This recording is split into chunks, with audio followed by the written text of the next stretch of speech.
on.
Hello, there we go. I don't know why that was turned off, but it's back. Here we go. Welcome to Solo Playthroughs. We have another playthrough of Gaia Project. I have been very happy to start featuring this game again now that I'm doing more live playthroughs a week. Although I did not do a live playthrough last week because I was away on a family vacation. Some of you might have thought that I was over at Gen Con. Nope, not quite. My wife's family vacation did conflict with Gen Con this year, but hopefully I will make my first Gen Con appearance next year, and that will be super fun. We have Silver Fear says hello. Hello to you, sir. Any issues with the audio, please do let me know. My dad's trying to call me. I will call him back later, and we have to get this party started. So I used board game helpers as normal. Here is the I'm plugged in. I got wires everywhere. And my last name is Wires, so go figure. But here is the randomized setup that I'm using. I assure you I did not do this many times. I found a setup I liked. I did this literally 5 minutes ago before I went live, and then had audio problems for 30 seconds, like, I do sometimes. So I'll go through the setup really quick. All we have left to do is pick who I'm going to be up against, but the advanced tech tiles over here in the terraforming research area, we have 5 points when you take that for each Federation token you have, which is super awesome. Oh, I need to put a Federation token up there as well. Where are my... There they are. Where are my Federation tokens? I found them. All right, this is going to be 7 points and 6 credits if you get that Federation token. In the navigation research area, we have the 2 points when you take out for each sector you're in, which dovetails very nicely with the endgame scoring tiles. When we have in the AI research area, we get 2 points for every mine you have when you take that. In the Gaia forming area, we have 3 points for every research lab you have on the board every time you pass. In the economic research area, we have 2 points for every Gaia planet you have colonized when you take that advanced tech tile. And then over here, we have a once a round action where you can get 3 ore. The regular tech tiles we have in income, 1 ore, cycle 1, 7 points. Cycle 4 in your power cycle, after you have that, when you colonize a Gaia planet, it's an extra 3 points. 1 ore for every planet, 1 knowledge, for every planet type you have colonized. 4 credits in income. Make your planetary institute and your academies worth 4 power and not 3, and I will probably not take that tile, which is something I haven't done in a very long time. But the Firaks causing me to do some crazy things, which we'll talk about. In income, 1 knowledge and 1 credit, and then at the time you take that, you get 1 ore and 1 QIC as a one-time bonus. The round scoring boosters, in the first round, you get 2 points for every research area you go up. In the second round, we would get 3 points if we colonize a Gaia planet. Third round, 3 points if we put a trading station on the board. Fourth round, we would get 4 points if we put a trading station on the board. The fifth round, we get 5 points if we put a academy or a planetary institute on the board. I assure you my planetary institute will be on the board well before then, but maybe we'll put an academy on the board then, maybe not. And then in the sixth round, we'll get 4 points for every Gaia planet that we colonize. Both of the endgame scoring tiles will factor into the placement of mines for the Atoma. In the first one, the top one, we have number of sectors included. The dummy player starts at 6, and then number of sectors you have colonized. You have colonized the planet then. So the dummy player starts at 6, so we're going to need to get up to all 7 if we want to get more points than the dummy player in that. And then we have the number of different planet types you have colonized. The dummy player starts at 5. So we need to get up to 6 different planet types. I did one game as a Firaks. It had been a while since I played as a Firaks. I played one game. I was against the Xenos, and I absolutely destroyed them. So just some really cool things came together. And again, I didn't get an Academy on the board until the very last round. I just kept leaning into what makes the Firaks, and it's that upgrading to a research lab, getting a tech tile, downgrading to a trading station, moving up in a research area, upgrading to a research lab again, getting another tech tile, and just working that mechanic. And you're just flying up tracks. It was super strange. I did actually went into the Gaia forming because it worked with the scoring tiles, and I went all the way up in the terraforming track. I did not get to the top of the navigation track, which is super unusual for me because the Xenos actually got there before I could. I got here, there, top of the economic track, and top of the Gaia forming track, and just absolutely had a wild time. It was a very, very cool game. And as I'm going back through these factions, I'm really loving kind of exploring them with the new level of knowledge that I've garnered of Gaia Project over the years. So, years? I guess years. Silver Fear says everything sounds good. Yarrow says the audio was fine. Troy says, do you usually pick your faction before doing any of the setup? I do. That's just kind of how things work for me. And Otis says, hey, Greg. Hello, Otis. Good to see you, sir. Otis is a big fan of Gaia Project. Hopefully he's been able to play that, excuse me, recently in between his studies up there in Canada. All right, let me talk about the Firaks a little bit. So the Firaks have no special ability.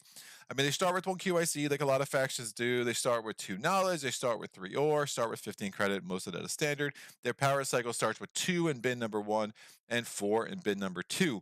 But what is this crazy art over here by our Planetary Institute? Well, let's go to the book. Planetary Institute. As an action, you can downgrade a research lab into a trading station and immediately advance 1 level in a research area of your choice. So you're basically blowing up your research lab to gain new knowledge for your Firakian empire. So it's a pretty cool mechanic. Advancing in a research area is explained on page 15. This counts as upgrade to a trading station. So if we are around 3 or around 4 and we do the downgrade action, we will still get the points for those round boosters, which is really, really nice. You can later upgrade the training station back into a research lab using the normal rules, including gaining a new tech tile. So very, very cool things going on here. We definitely want to get that engine humming by the second round. So I want to get my Planetary Institute on the board in the first or second round, have a research lab that I can downgrade, and just start running up those tracks as fast as we can. So let me randomize who my Atoma is going to be here. I will not be using the Itars because, again, the white and the gray just doesn't work well on the camera. So sorry, Itars, I love you, but you are off to the sideline for today. So I'm going to roll a die. I rolled a 4, the Terrans. Uh-oh. So much for Gaia for me because the Terrans are going to make that really not worth it because they are going to do all of it before I have a chance. So let me get out all the Terran stuff here and check out the chat. Nothing new. We're good there. These are all going to go here. Give me the Gaia formers. They'll go in here. And that should be all. I don't need the satellites either, but I will keep them anyway. So I need all of their research area markers. They do start at +1 on the Gaia forming area. Yeah, it really does. I was thinking about maybe doing some Gaia forming, but I don't think that makes any sense anymore. So we're going to have them at level 0 on all the tracks, level 1, other than the Gaia forming track, level 1 there. And then we'll put this over here at 10 points. Try to organize their structures so they're easier to find during the gameplay. Planetary Institute, 2 academies, 3 research labs, 4 trading stations, and their 8 mines. All right, 4 mines and 8 mines. Cool. We are going to put all their satellites over here, except I'll take 3. 1, they have the blue planet type. Keeping track of planet types is going to be important with those endgame scoring boosters, and we'll put them 1 on each for the endgame scoring tiles as well. What's your opinion on the best cards? I like the best cards. I really like how they come together. I didn't. Again, they're one of those. They're a very advanced faction, right? They're probably the ones that if you gave to a new player, you really should just, you know, stop playing games with new players because they're really, really tricky. Unfortunately, my playthrough as the best gods was garbage, and I don't think I showed them off very well at all. In fact, I know I didn't. So I do want to get them back on the channel. I'll probably have them jump line at some point so I can have another go with them. But I just made a bad choice in round one, and just the best gods, your margin is super tight. Like you cannot make a mistake early. A lot of these factions, you know, you really don't want to have a misstep in the first or second round, because if you end up really, really resource poor, it's kind of hard to come back from that. And I did a pretty bad job that first round, but I think other factions are more forgiving. The best gods, again, your margin is really tight, but they're very cool, and I like the challenge of them, and I definitely want to play them again. Are they my favorite faction? No, I still think I love the Ivits. I just find the Ivits look really, really strong now. I think I played too many bones, once solo and once with two a while ago. Played again recently. Hopefully you can play solo today. Yeah, no doubt. Too many bones is pretty banging, man. I haven't put that in like so many games. Like, oh, I haven't played that in forever. Yeah, I'm gonna get back to Too Many Bones. I think next week. I'm doing a Cloud Spire at some point. I think I'm doing a Cloud Spire next week. Too Many Bones a week after that. So that's, I think, the loose schedule that I have written down for me off in my secret stash of scheduling. Troy Pfeiffer, why not perform a set before pick a faction as a rule state? That way you can analyze the map, research board, research tiles, and pick a faction with that info. Yeah. I mean, I get it, Troy. I like the chaos. I also like, for me, especially as I learn, like I think when I do the randomness, it forces me to like really think through, you know, see the game board and like, all right, how can I make this work? That's a better challenge for me than like, you know, necessarily cherry picking. I don't want to pick a faction because it'd be super strong with a certain setup, right? That's not what I find the most fun. I like saying, all right, here's the faction I'm going to go with, have the thing set up, and you know, how can I make my faction and what it does well work with the board? But either way, I mean, if people want to pick a faction after they see the board, that's totally cool. I think if I ever was going to play on the very hard or the higher levels, I would consider that. Right, but it's also for me, like it makes you know, doing this, the content creation side of it, easier when I'm like, all right, let me play a game as a Firaks so I know what's going on. Because if you know how to make a faction work, you can adjust to the game state, as opposed to like, oh, I haven't played the Ivits, you know, or anyone. I mean, I haven't played, who's a good example, who's like pretty, like the Lantids. I haven't played the Lantids in like a year and a half, right? So if I just like randomly had the Lantids on the channel, I don't think that's as good a video. I don't think it'd be as helpful in talking about it. Tori says, okay, sounds good. Let the chaos begin. Joey says, also on a YouTube channel, you have to have goals for getting the factions out. Yeah, no doubt. Ideally, show each one first.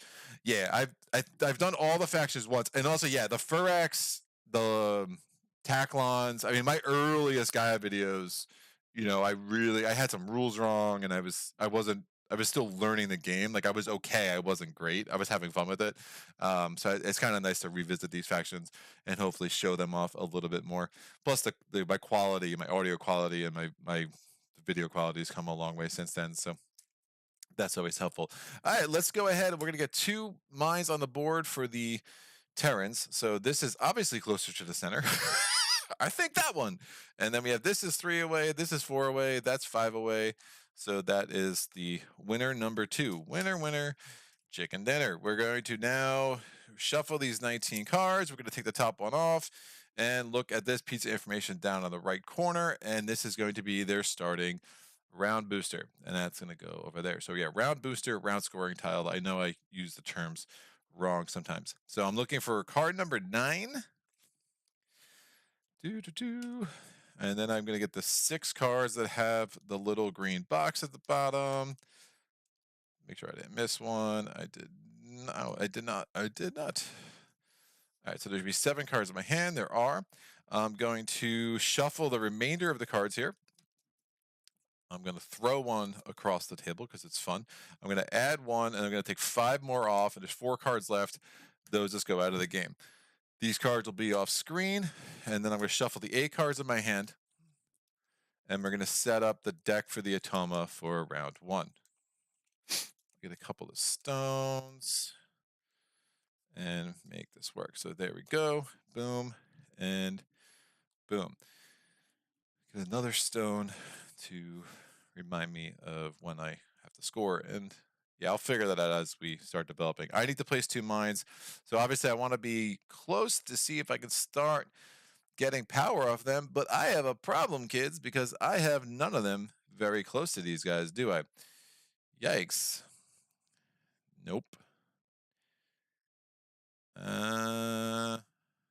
This gives me range 3. I'll probably want that. Maybe to a Gaia planet. If I get there, I have the QIC. So I think that's going to be what I need to do just to get up in their grill somehow without having to pay for terraforming. So if I start there, well, that increases my range by 3. This makes them, that's a, oh yeah, I'm white. I'm sorry. Why am I looking at grays? Because I played grays last time. I'm still screwed. It doesn't matter, Greg. You're still screwed. All right, this makes the most sense for sure. And because 1, 2, 3, yeah, I can get to that Gaia planet with this round booster. And then the next one, oof, this is not the setup of dreams. No, I'm not white. I'm gray. What am I doing? I'm a mess. No, I am gray. So this is right. So I want to be there, and I probably want to be there. Or do I want to get that out of the way? Because if I'm going to build there, I can just start working all 6 sectors anyway. I don't know what I just tried to say. Yeah, because the other gray's there, the other gray's there. Sorry, if I'm looking back and forth, the glare for this game board is awful. It's better for camera this way, but it makes visibility pretty bad, as I've said more than once on this channel. Yeah, so I'm going to want to build a Gaia planet there first, and that will help me get started. And let's see where they're going to start building out. Because if I can kind of get where they're going to be, again, if we're looking at terraforming steps, they're going to like this white, they're going to like that red, they're going to like that red. So if they kind of come to me a little bit, then I could start, again, making my trading stations cheaper, and I could start getting power, cycling power off of what they do. This doesn't seem close to the center. Yeah, Rocket Magnet UK, just on Age of Tyranny run last week on Too Many Bones, 3-handed solo, really fun mode. Legendary Age of Tyranny would be interesting considering the scars you pick up. Yeah, I need to explore Too Many Bones as a campaign game. I've just never done it. It hasn't really appealed to me in that sense. But I'm getting there, right? I think, especially when I get the extra content, I'm looking forward to that. Black Planets, yeah. Rocket UK, is this score to win, or are there specific win states? This is a score to win. This is an Atoma system. You need more points than the Atoma. On hard mode, the Atoma scores usually between 135 and 150, although yesterday the Xeno scored 159. So they can get a really high score. I've seen up into the 170s on occasion. That's usually Hasha Lost is a very high scoring Atoma. So if you personally, as a solo game, 175 is an amazing game for me, at least. 150 is usually a pretty solid score with most factions, but not all factions are created equal, and how the round scoring works out changes a lot. Just talking to Rocket. Sagittarius says Team Manticore reporting. I missed the Mage Knight stream, so I'll have to fill in here. Otis says, do you have Nugget or Gilliet or Dart or Gasket? No, I have 0 extra Gearlocks except for Undertow in the base game. I'm about to get a ton of them, though, with that Hopamaka's Victorium Kickstarter. So I'm very much looking forward to that. All right, let's go ahead. I'm kind of forced into taking that round booster, even though it's not my favorite. It is the one that's going to allow me some flexibility. So again, that's going to give me +3 to navigation once this round. Again, when I use that ability, I will cover it up, and then it allows me to cycle to power in income. Speaking of income, let's get there. In income, 4 types of income. Do we get any ore? Yes, I get 1, 2, 3 ore, so I go from 3 to 6. We're going to get 2 knowledge. I go from 2 to 4. I have no credit I have no credit income. I have no QIC income. I do cycle 2, so I get all my power up into that. My first action, I'm going to use this ability.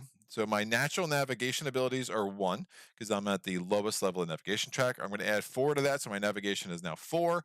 I'm going to spend an ore. I'm going to spend 2 credit. That's what it costs to build a mine. I'm going to spend this QC, because that's what it costs to terraform a Gaia planet, unless you're doing a Gaia Farmer project, which is a whole other thing. And I'm going to place that mine there. That does not trigger any round scoring, but at least it gets me up into the Lantage Grill and gives me, not only gives me a mine in here, and at least gives me a Gaia planet before the Lantage just gobble them all up, because that is what they do, little gobbly jerks. Actually, can I fit all this here? I think I can. I think I can. Oh, that's great. So the Lantids, their first card is going to be their support card, so it's an Atoma card, and their second card is going to be their first action card. They are moving up on a research area. They're going 2 from the right, 1, 2. This goes up there, and they will get 0 points. So just damn, I haven't played Gaia in like a year plus. Feels like I forgot all the rules. Yeah, I know that feeling. Then there's the one time you got 210 with the. Did I? Dude, I love the events. Give me 1 second.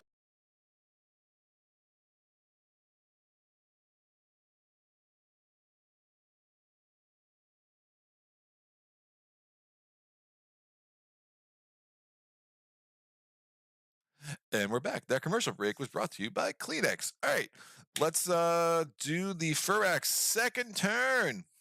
What's going on? This is what I asked myself. I want to get a trading station. It's like obviously the next thing I need to do. So I'm going to spend 2 ore. I'm going to spend 3 credit. I go from 13 down to 10. I'm going to turn this mine into a trading station. Bam, bam. Doesn't trigger anything. And now we go to the Terran's turn. So that card becomes the new support card. This card comes off. They are doing a mine QIC action. Or not a mine, a QIC, a power QIC action. Now, Terrans have no ongoing abilities. I'll talk about what their Atoma action is when we get there. Remember, we got pretty lucky and that already came off the board. That was their first support card. So they are doing a power QIC action. Random number generators, 4 coming from the left. 1, 2, 3, 4. No credits for me. And the Terrans get 1 point. Oh no, they're winning. All right, now what do I want to do? I'm going to spend. Yeah, I'm not going to have a very exciting first round here, but kind of made the most of a pretty iffy setup. I'm going to spend the 3 ore, the 5 credit, and I'm going to put this research lab on the board. So upgrading that, and that's going to give me a tactile. What tactile do I want? Oh, man, this is the tactile I really want, but I hate the fact that it's there. If I take the knowledge and the credit, that will give me another research area jump. I could take the ore and the cycle 1. I mean, yeah, I just don't want that. If I take this and I can move up whatever the heck I want, and I kind of like the idea. I could do some cool things. I want the QIC. Could get a QIC there with that round booster. Trying to like the idea of getting up to the second navigation just to give me max flexibility. Because then I can go there, I can go there. That's only 1 terraforming step, so I don't hate that. But other than that, it's going to be hard for me to really branch out. That's only 1 terraforming step too, so I could really own this tile. Gonna have a hard time getting into these 4 sectors for a little bit, but I can kind of make up for that later. I think I take the knowledge. It will give me another research area jump next turn. And I'll move up on the navigation. Oh, I'll get a QIC from there. Beautiful. So I'm going to move up there. I get myself a QIC. Hello, QIC. How are you? Yeah, so I got that because I built a research lab. Atoma's turn. Terrans are going to do an upgrade action. They're going to upgrade a mine to a trading station because they only have mines on the board. They're going to upgrade the mine that's closest to me. That mine comes off, becomes a trading station. I could spend 1 point to cycle 2 power. Oh, and by the way, when I went up in that research area, I got 2 points. So we're tied, Terrans, you sucker. Except we're not, because now he just got 1 more point. So I got 2 points, spent 1. He's gotten only 2 points so far this round, which is super crazy. All right, my turn. I'm going to spend my 4 knowledge, and I'm going to move up on a track. Kind of like the terraforming track. Just to get the 2 knowledge. I'll be able to get up there next turn. I'm going to just get the 2 ore. I'm going to need that ore because I'm going to need to build a trading station and a planetary institute. And then I'm going to try to do a downgrade. So I think that's the most important. So I'm going to move up on that track. Since I moved up on a track, I get 2 points because of the round boosters or round scoring tile. And that gets me up to 13, and that gives me 2 ore. So that is excellent. Ooh, shoot. If the Terrans don't build somewhere soon, it's going to be very expensive to build the trading station. And that doesn't make me happy. Take some over here. All right, we'll see what they do. All right, Terran's turn. They're doing a faction action. All right, what's going on? So they're building. Well, first they're going to move up on the Gaia farming track, so they move there. Then they're going to place a mine range 4 on a transdim planet. So they're looking for transdim planets range 4. Endgame scoring does matter, so they're looking for a new sector. So new sector closest to me, it's definitely going to be that one. So they're going to, again, normally if you do a Gaia farming project, there's a delay. When they do a Gaia farming project, they do it immediately. So they do that. Now I can spend a point to cycle 2. I will do that. And I moved the wrong person. You're gray, Greg. They're blue. Don't be jelly. And they're going to now get 2 points. So they go from 12 up to 14. Done. What's going on? Out ahead already. These guys will get you. Which version of Maze would you chat recommend? Ultimate worth getting for is Ultimate worth getting? I don't know. I'm not that impressed with Ultimate because I'm just disappointed by what it could have been. I feel like it was like more of a lateral move. You say mines, we should liberate them. Yes. Rocket Saja says depends. Have you played the game before? How much time do you think you'll play it? How many different game modes do you need in your game? You find them engaging long term. Otis, how did I move up at navigation? I took a tactile. I took that tactile in Otis, and I decided I could move up any track, so I moved up there. Green Marth, how good is this game solo compared to Spirit Out at a Maze Night? Worth picking up. I've had my eye at it. I love this game solo. Yeah, I mean, it's top 5 for me. It's going to be top 5 for me forever. It's very different from normal games. I think I really like the variety. I mean, it's super Euro, right? But as far as Atoma games go, like usually I bounce off Atoma games after a while. This Atoma is really rich. There's also 7 different Atomas, which really helps. They all feel different. The 14 different factions are very, very different. The puzzle of this game is just amazing. I really, really love this game solo. Yarrow, if you don't know whether you will keep it, just get the base game. It's a great game by itself. You already know that you will plan it. If you know that you play it a lot, go with the UE for sure. I mean, if you can get the base game and the original expansions, but there's discoloration issues. But again, they didn't really solve all the discolorations with the UE. I mean, the UE was a very lazy reproduction. Like WizKids did the bare minimum and just put it in a huge box. And that's my problem with it. Sagitt, it is a high-rated solo game, but personally, I prefer different games. It's a very good 2-player game, though, in my opinion. Yeah, this game is excellent, competitive. Unfortunately, my friends don't want to play with me anymore because I'm just a lot better at it. I've just played a lot more. Sagitt, plenty of gaming time due to a recent shoulder dislocation. Oh no, sorry, dude. So more mods, the better. Then grab UE, especially if you're okay with used copies, selling your games in case you end up not loving them. Yeah. And know that UE box is ridiculously big. All right, so Atoma just went. I have found myself in the presence of some stuff. Oh, man, now I'm trying to. I'm more worried about credits, or am I more worried about ore? Because I can't get credits anyway. Well, I can always turn stuff into credits. I'm gonna get a credit there. I'm gonna get a knowledge there. I'm gonna cycle this while I have the opportunity, and do that power action, and I'm gonna get 4 ore. 4 ore and 7 years ago. Man, because yeah, I want to build my nav. I wish I put my if I had known that I was gonna get another opportunity in a cycle, I wish I moved up in the navigation because then I could claim that before the Terrans take it, because they're definitely gonna risk taking that. Potential end of round for the Terrans. They're doing an upgrade action. Oh, look at me. No, they're not. It is the end of round. That's an X, Greg. Open your eyes. So they're gonna take that round booster. That goes there. And that's the end of the round for them. At the end of the round, since we're in the first 3 rounds, they're only going to get 2 points from this. So they go from 14 up to 16. They're going to add a card to their deck. And now they're going to have 9 cards going into round 2.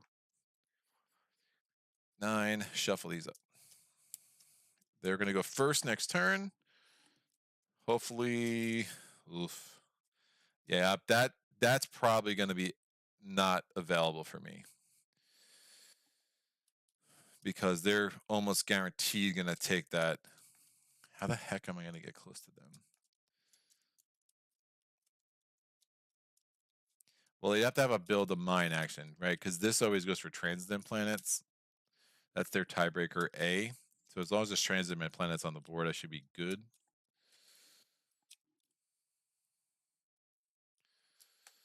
And if they want to go for a new sector 2, they're not going to go there. So we got some ways. Maybe that'll be open for me on my 3rd turn. But that's set for next turn. My turn, I am just going to declare end of round because I have nothing else to do or nothing else I want to do.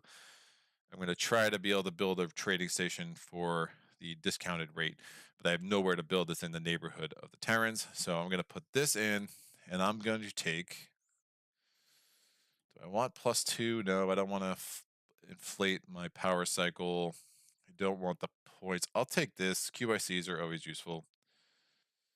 QICs are always useful. You heard it here first. Do I want the ore? Oof. That's an interesting question.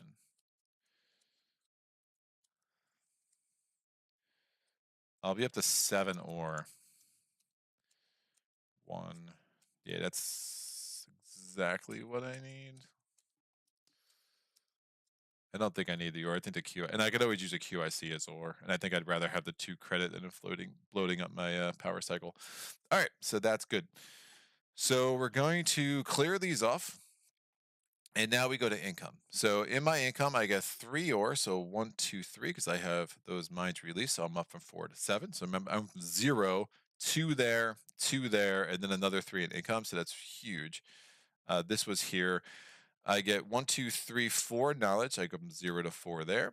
And from a credit standpoint, I have 5 left from last round. I get 2 and 1. So I go from 5 to 8. I get a QIC in income. So that gives me a second QIC. And that is it. Oh, I should keep track of planet types. The Terrans now have a second planet type because they colonized that transit planet and turned it into a Gaia planet.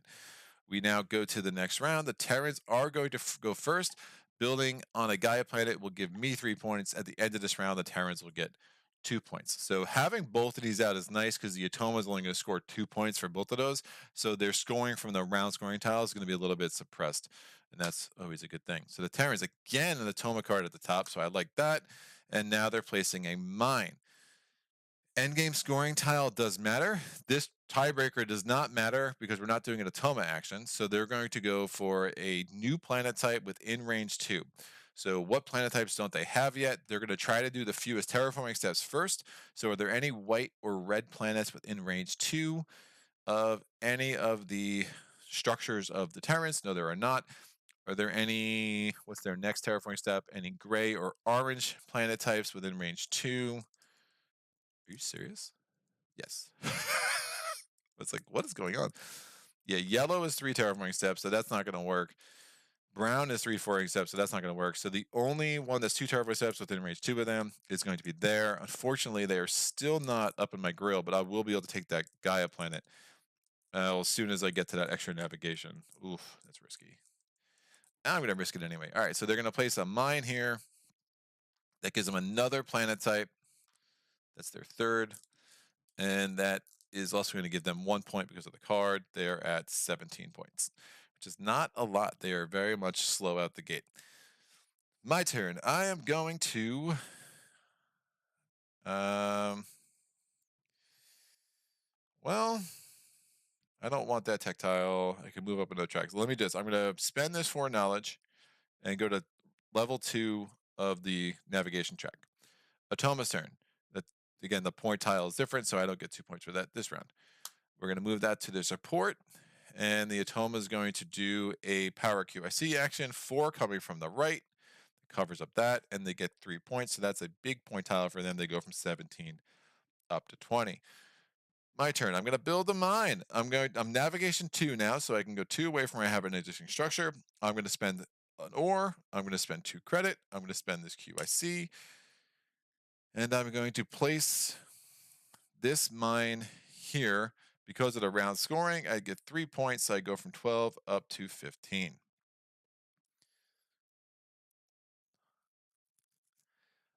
Man.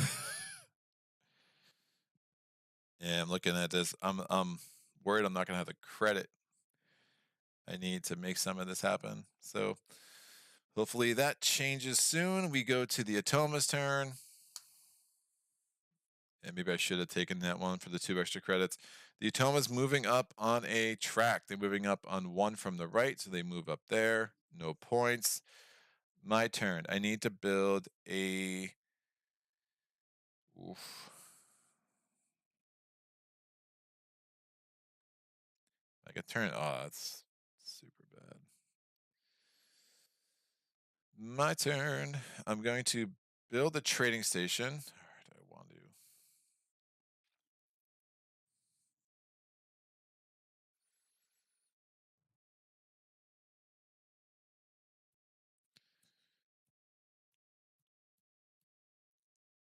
The fact of the matter is, if they're not doing things to let me cycle power, like my economic growth is stunted. I could have used knowledge for credit, but then I wouldn't have gotten that jump. Could have tried to backdoor it though, but I really wanted to make sure I got that Gaia planet. Is what it is. We'll see what happens. So I'm going to spend the 2 ore that gets me from 6 to 4, and I'm spending 3 credit that gets me from 6 to 3. And I'm placing this sucker here. Again, it's reduced cost because I am in the neighborhood of that blue mine. Oh, this says, have I missed? I must have missed something. I didn't see you move up all 3 tracks. Have you played Arc Nova? Well, I moved up. The first time I moved to the navigation track because I took that tech tile. And then I spent 4 knowledge to move up that track. And then I spent 4 more knowledge to move up that track again. How the heck did I move up there? No, I'm not. That's a mistake. I think the Atoma was supposed to be up there. I didn't get that income. Yeah, that's a mistake. I think the Atoma was supposed to move up, and I accidentally did it. Is that right? Someone will have to tell me. Yeah, I definitely should not be up there. So I only had 3 jumps. They had random number generator twice, and I think they moved up on that. Yeah, I'm pretty sure I think I just moved the wrong thing. So yeah, thanks for the catch. Have I played Arc Nova? Yeah, I like Arc Nova. It's not a game I'm looking to dive into solo. I've played it like 6 times. Um, I, it's good. I don't understand a lot of the love for it, except for like people that love Terraforming Mars, like it really scratches the same itch. And it's a huge deck of unique cards, and that's hard to balance. I mean, sometimes you can kind of tell who's going to win based on the second or third round, and I find the ending so remarkably abrupt in a way that I find jarring every time, even though I know it's coming. So it's fine. I think the expansion is supposed to give you a way to search through the decks more, which could be helpful. Like, you're just really dependent on a lot of randomness of those cards. And again, it's a huge deck in a way that I don't find a super satisfying experience. I like playing with my friends, but I would rather play other games for sure. Board game subscriptions. When did you rise on the income track? Yeah, that's what Otis was saying. I think I just moved me instead of the Terrans. That should have been the Terrans. Yeah. Any thoughts on Mythic Mischief? I have never played that. I'm curious. It's a nice puzzle game. I think you'd enjoy. Yeah, it's on my radar. It's definitely on my radar. It's not like tier 1 on my radar, but it's tier something. It is tier something. Well, shoot, if I don't get this out this round, I'm going to be very sad, but I'm worried that's not going to happen. I mean, I literally will have nothing else to do. I can build another mine, which I'm not sure is the most helpful. Yeah, I probably should not. I probably should have done this stuff first. No, because I wouldn't have been able to build. Yeah, it was kind of in a pickle. I just wasn't able. The Tamarin's not building, or even they've upgraded twice, but they really haven't done. No, they upgraded once and they built a mine. Yeah, and then this mine was way away from me. All right, let's see what they do. Tamarins are up. Tamarins are doing an upgrade action. Now, once they have one trading station on the board, their next upgrade priority is to get their Planetary Institute out. So that will go there. I can spend the point to cycle 2. And they're going to get 1 point.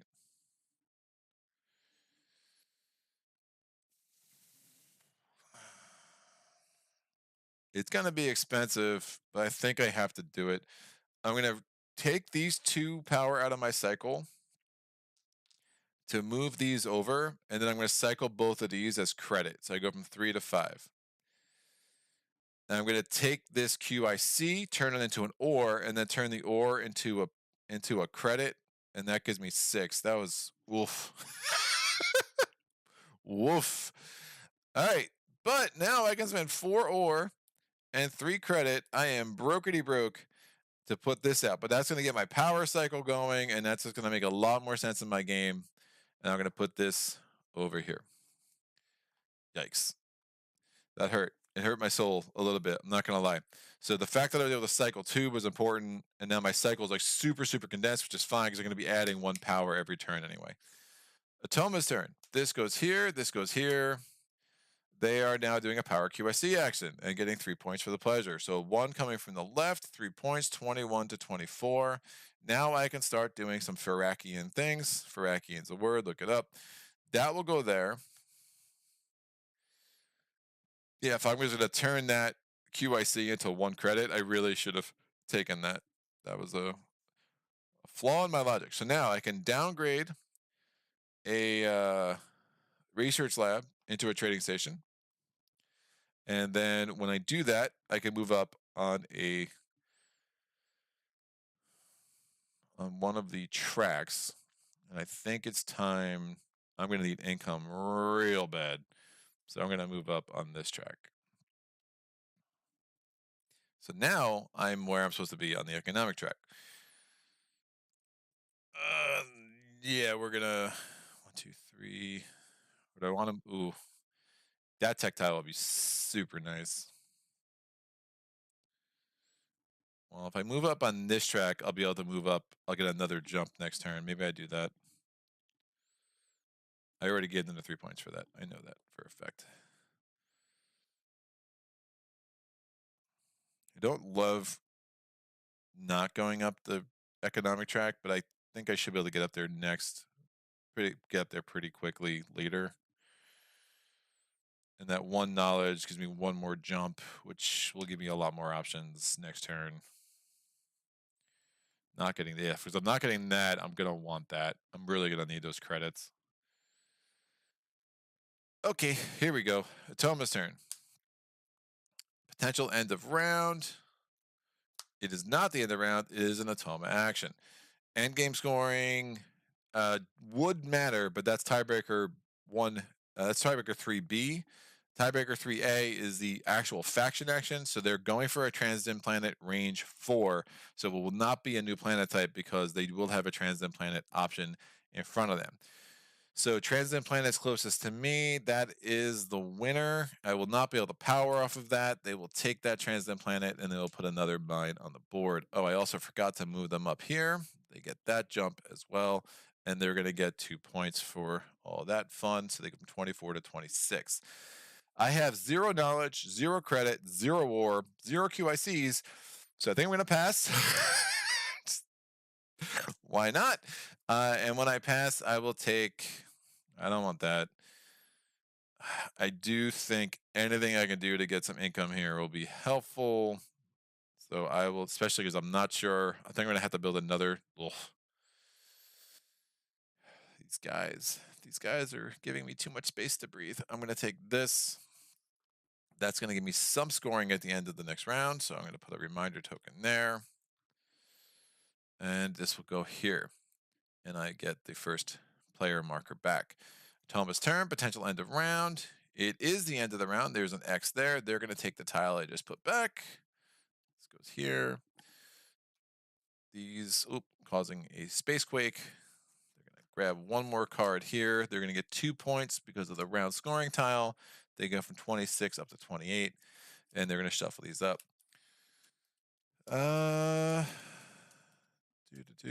Yeah, me and neither exactly. It's very good. I just look at the huge hype, and I hate the ending. I was almost reduced to tears because I may have won with the abrupt ending. Every to play Wingspan. That's another Otoma game. Again, Wingspan's fine. I like it as a competitive game. I probably like it more than Arc Nova, to be honest with you. Played it a few times last week. I don't love one of the expansions with the Nectar and all that crap. I thought was a miss. I don't know. It is what it is. That's fine. I like Arc Nova fine. It's completely competently done. Very good value as well, especially here with the local language copy and discount. Nice. I also like the animals a lot. Apparently, it'll be fine solo 2-player game. Yeah, I didn't love the art when I first saw it, but in person, it was like, whoa! I'm very impressed with the quality of the production, and the art's like really, really well done. What are my first tier radar? First tier radar for me. I mean, well, Euthia. I'll get that in a year and a half. Yeah, first tier radar. I don't know what I would buy next, honestly. If I was like, I definitely want the next Spirit Island stuff to come out. I mean, Oathsworn really intrigues me. I did not back that, so we'll see. If I pick that up. I've been growing really curious about like Eldritch Horror or like an Arkham Horror Second Edition. I played Arkham Horror the board game, the Third Edition, and I really did not like it. I just felt like it was a worse version of the card game. But I understand the Second Edition is actually a lot better. Games I played that I wouldn't mind owning, I really like Gollum. I thought Gollum's a pretty excellent game. I'd be curious how that solo mode is. But go with the flow. I'm working right now, but just want to drop by and say that I got Dawn of the Dead after your recommendation in the last solo playthrough. That's awesome, dude. That game is freaking amazing. I also like Ark, though, says Otis. What's up, everyone? Says ID Jester. Hope all is well. Glad to see Gaia Project on the channel again, but still think you need to play Terra Mystica. Yeah. Yeah, dude, I would like to explore that game some more. I don't know if that's first tier, but we'll see. Sagittarius, you're getting Euthia. Cool. We'll be happy to join the streams. Yeah, man, I was super sad when Euthia went away, and I'm glad it came back. And Steamforged has been excellent to me. Speaking of Steamforged, little a little commercial break. Yeah, Steamforged has sent me this monstrosity. So yeah, they sent me Horizon Zero Dawn and 2 expansions. I understand the base game of Horizon Zero Dawn is kind of like underwhelming as a solo player, but the expansions are supposed to be excellent. So I'm super excited about that. So yeah, the relationship I had there has been developing, and I'm happy to support Steamforged and Dia with Euthia. I'm really, really psyched about that. So if my Patreon channel is a live stream, I hope it's not a Wednesday. Laugh out loud. I won't be able to make assumptions though. Yeah, we can work out the scheduling, dude. We'll work that out. I'll try to not do it on a Wednesday. So if Pierce says, think there is a Gaia Project expansion in the works, that could be interesting. Dude, I wish there was more. I just want a narrative. Like I want like a paragraph about all these factions. Like it's cheesy. It doesn't affect gameplay, but I'm like a little bit like, what is this? Well, well, hello, some plastic shows up. Dude, that's not even the bird. But I'm going to leave the bird over there because I already dropped the bird once and had to spend 2 hours finding a way to glue the friggin' leg back on because, yeah, that thing was a little wobbly. So I've corrected that issue, though. I added more glue in certain places to make sure it does not fall off the table again. Oh, another nice Euro and Gollum. Yeah, Gollum's great, dude. I've very impressed with that game. Way more than Ark Nova, to be honest. Like Gollum is like I play it, like I want to play again. So tight, 12 turns and some other stuff. Like it's really, really good. All right. The iconography is off-putting and not like offensive wise. It's just the iconography makes learning the game a lot harder than it should be. They made some really bad choices there. But the actual mechanics, we understand what it all means. It's excellent. Excellent game. So I'm gonna remove this. Let's head to round 3. Alrighty then. We're going to get income because I'm broke. I'm gonna get 3, or I'm gonna get 1, 2, 3, 4, 5, 6, 7, 8, 9 credit. So that's a nice little boon there. I'm gonna get 1, 2, 3, 4 knowledge. So make sure I get a jump at some point this round. And I think, yeah, if I can If I don't go up the Gaia farming track at all, I should have jumps to make some sort of dent in the knowledge track. And honestly, it was the way the Firaks work, maybe jumping up there before I try to jump up with the economic track might make some sense. Don't know, because again, this will help me get up there in later rounds and get up to those where it's really important. This round, the round scoring booster, every time I build a trading station, it's going to be 3 points. But again, I don't have a lot of opportunities to build trading stations cheap, which makes me a little worried. I don't know. Oh, yeah, I do think I'd take that as my next knowledge tile. I also want that. I would like both of them, please. We'll definitely not be able to. If I could build a trading station, we'll see. This is just taunting me. I didn't get that till late the last game either, and it was fine. So it's not totally the worst. But I definitely want to lean into what makes the Firaks a Firaks. So I'm going to spend 3 ore. I'm going to spend 5 credit. It gets me from 9 down to 4. I'm going to put a research lab here. Trading station comes off the board. And that does not give me any points, but it will set me up for the rest of what I want to do this round. The Terrans are going to go. That's the support card. That is the action card. They're going to do a power QIC action, 4 coming from the left. 1, 2, 3, 4.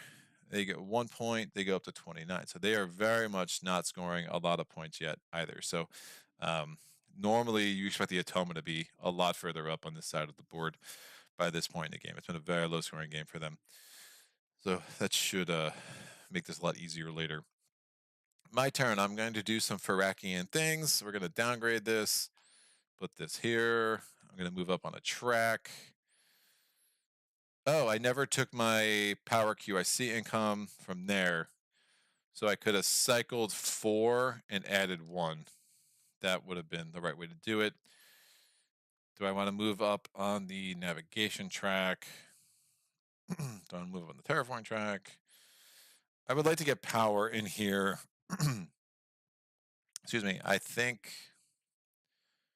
especially with the endgame scoring being what it is, I can get into that sector pretty easy before the Atoma takes it all from me. It's going to be hard, man. These sector things are going to be a problem. But that would let me cycle 3, which could be very useful. 1 in there, I could just discard 1 and get a terraforming step, which I don't hate. I can build there for free. Yeah, let me do some...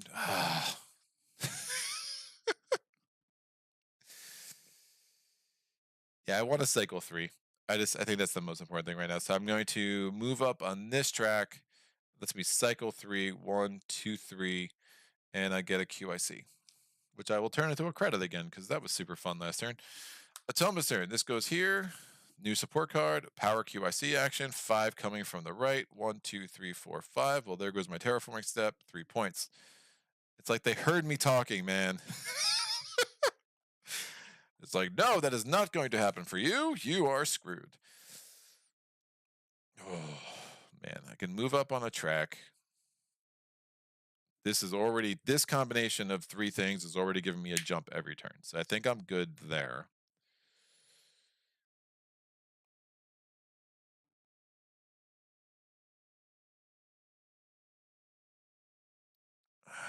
Do I make a run at the terraforming track?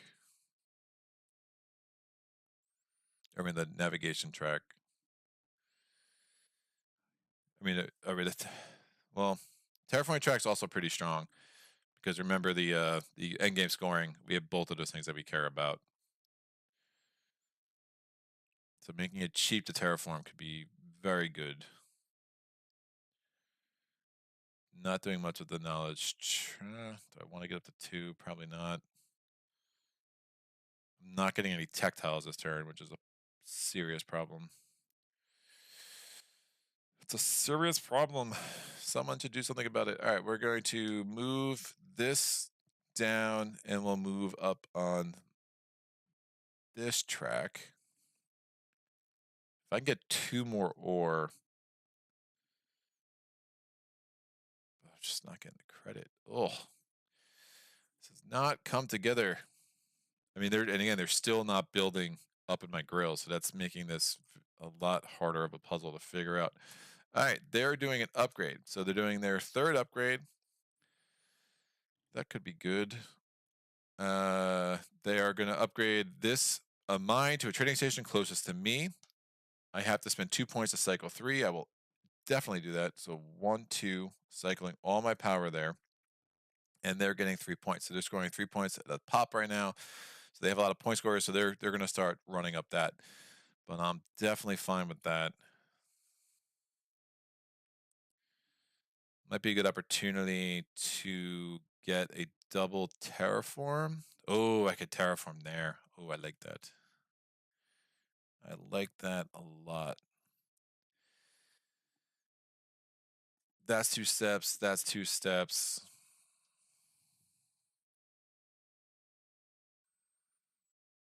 Yeah, I'm going to cycle these 5 to get a double terraforming step. Blue might make more sense because I'll have other opportunities for yellows. This is going to be one of my few opportunities for blue. I'm going to turn this QIC into an ore. I'm going to spend that ore in this 2 credit, and I'm going to terraform there. So I'm in the neighborhood again, and I get another planet type, which makes me happy. And we'll put this over here as a reminder of that. Atoma's turn. And not what I was hoping to do this round, but it will be a nice little consolation prize. Toma's doing a power QIC action, 3 from the right. They get 3 points for that. 1, 2, 3. My turn. I think I end up passing.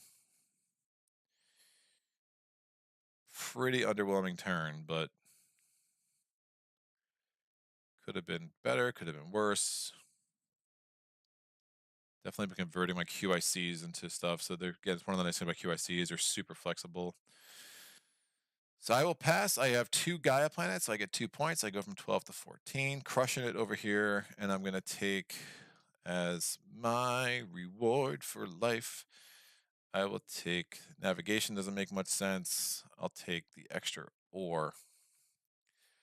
That will be helpful.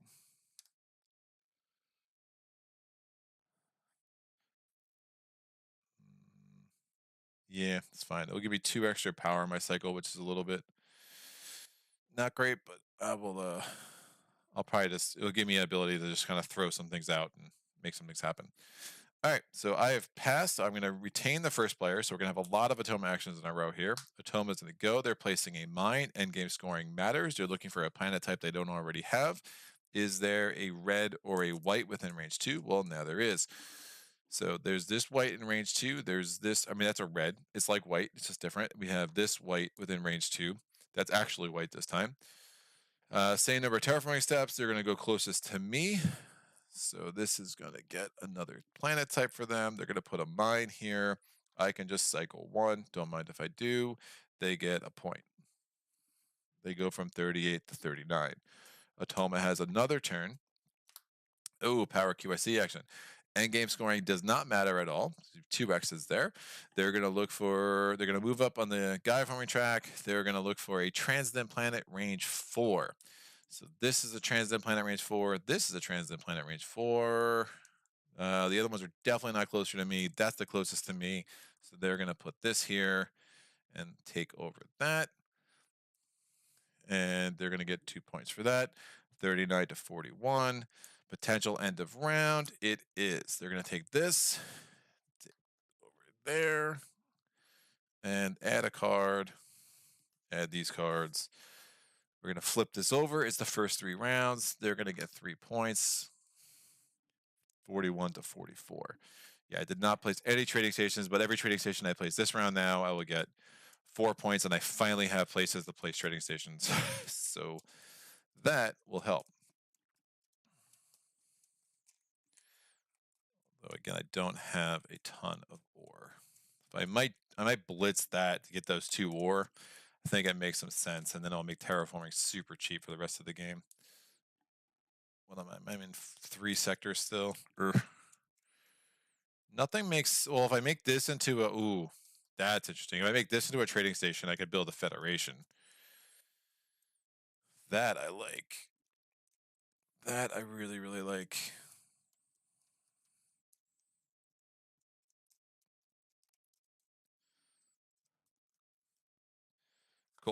So that is done. That's set. And now we go to income. So ore 1, 2, 3, 4. I go from 0 to 4, crushing it. Credit, we have 1, 2, 3 from there, and 4 from there. I go from 2 to 6. We got knowledge. I go from 0 to 4. QI power QIC. So I get cycle 4, and then add 3. This comes off. And I think that is all of my income. Fantastic.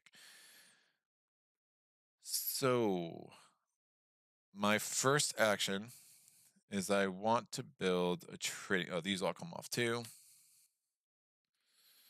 I'm going to build a trading station, build that. Pretty light on credit, but hopefully I get the credit thing there. Get ore there. 247. That will let me cycle. Yeah, let me build the trading station first. So I'm going to spend 2 ore, 3 credit. So 6 down to 3, 4 down to 2 with the ore. This is going to go here. And I'm going to get 4 points because of the round scoring tile. I go from 14 to 18. Atoma's turn. That's their support card. They are doing an upgrade action. They're going to upgrade a mine to a trading station closest to me. They're going to upgrade that one.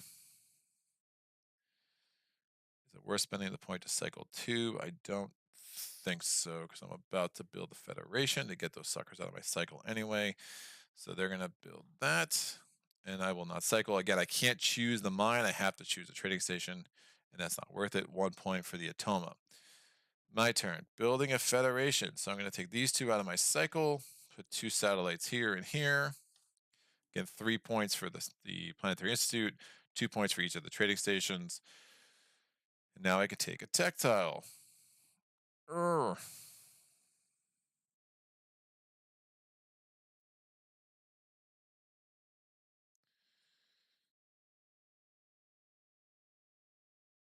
think I get the ore.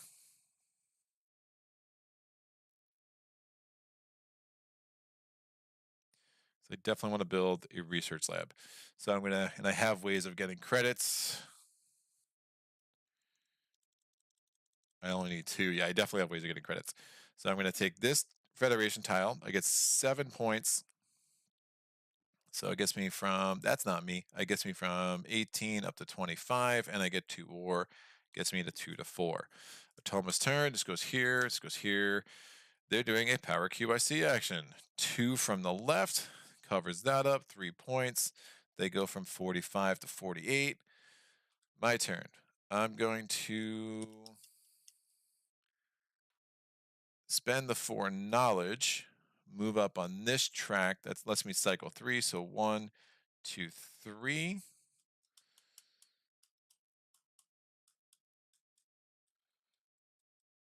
Think that will work. Ooh, could I do that?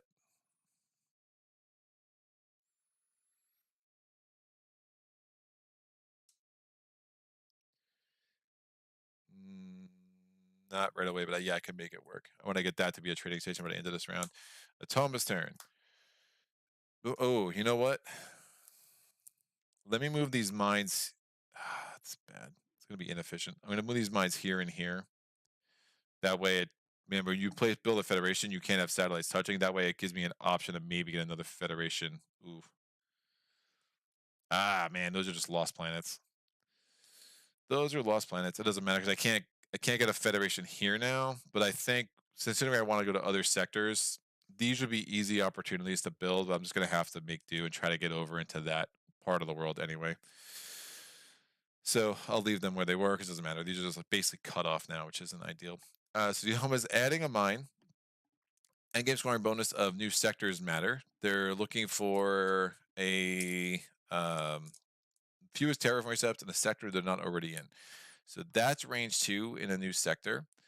That might be the only planet in a new sector that is within range 2. So that's where they're going to go. This goes here. And that does give them, they already have an orange, so it's not a new planet type for them. That allows me to cycle 1 for free, and the Atoma gets 1 point. I'm going to cycle 1 out, move this, move these 4, and take 7 credit. Gets from 3 to 10. Atoma's turn. They're doing a faction action. Endgame scoring does not matter again. They're moving up on this. Since they're on level 4, they just take the advanced tech tile away. They'll jump up into it next time. They're going to go Transcendent Planet range 4. Closest to me, 1, 2, 3, 4, 5. 1, 2, 3, 4, 5. Directional selection says from the bottom, so that's the one. Winner, winner, chicken dinner. That is another sector for them. And they're going to get 2 points. They get from 49 to 51. All right, my turn. Let me build a trading station. Ooh.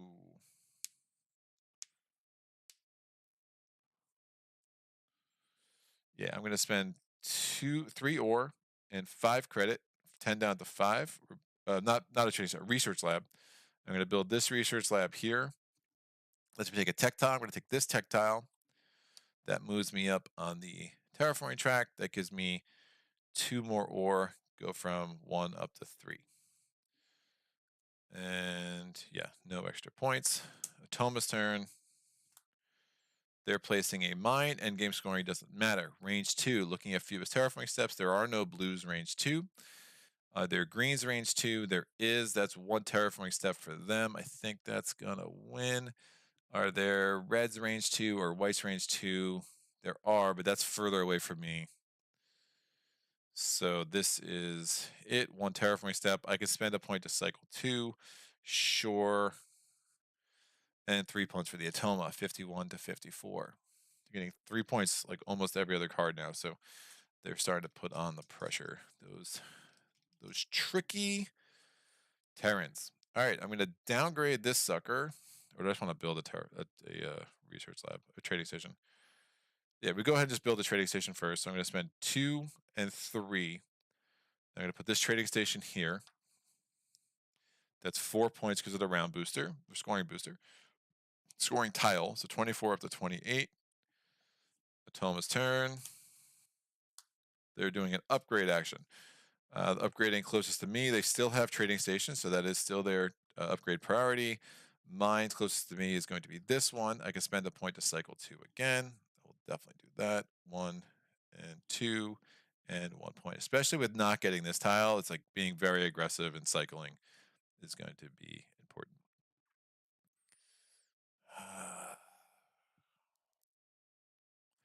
Look, taking that tile to get a QIC.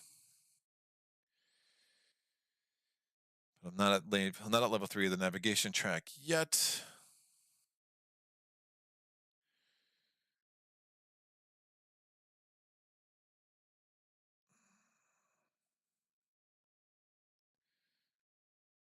Knowledge track intrigues me. Economic track, I'm running out of time to even make that worth it. Kind of doing, if I try to do outside, I really want that tech tile. I just don't see a way I get it this round. This tile is magically useless. All right, I'm gonna do the faction action, do some Firakian things. This is downgraded to a trading station. Lets me move up on a track. I will move up on the, oof, I'm very much squeezed in here.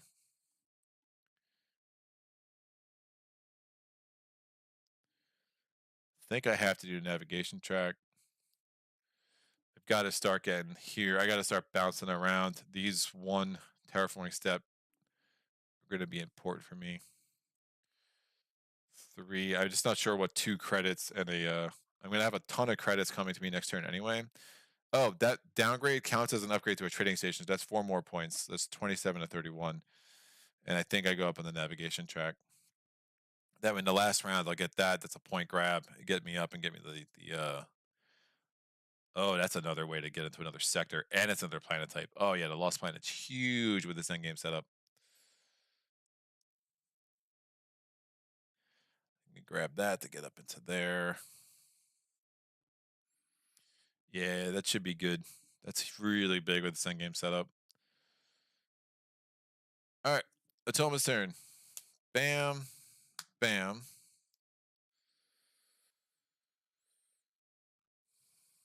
The Atoma is doing a power QIC action, one from the left, 1 point, up to 56.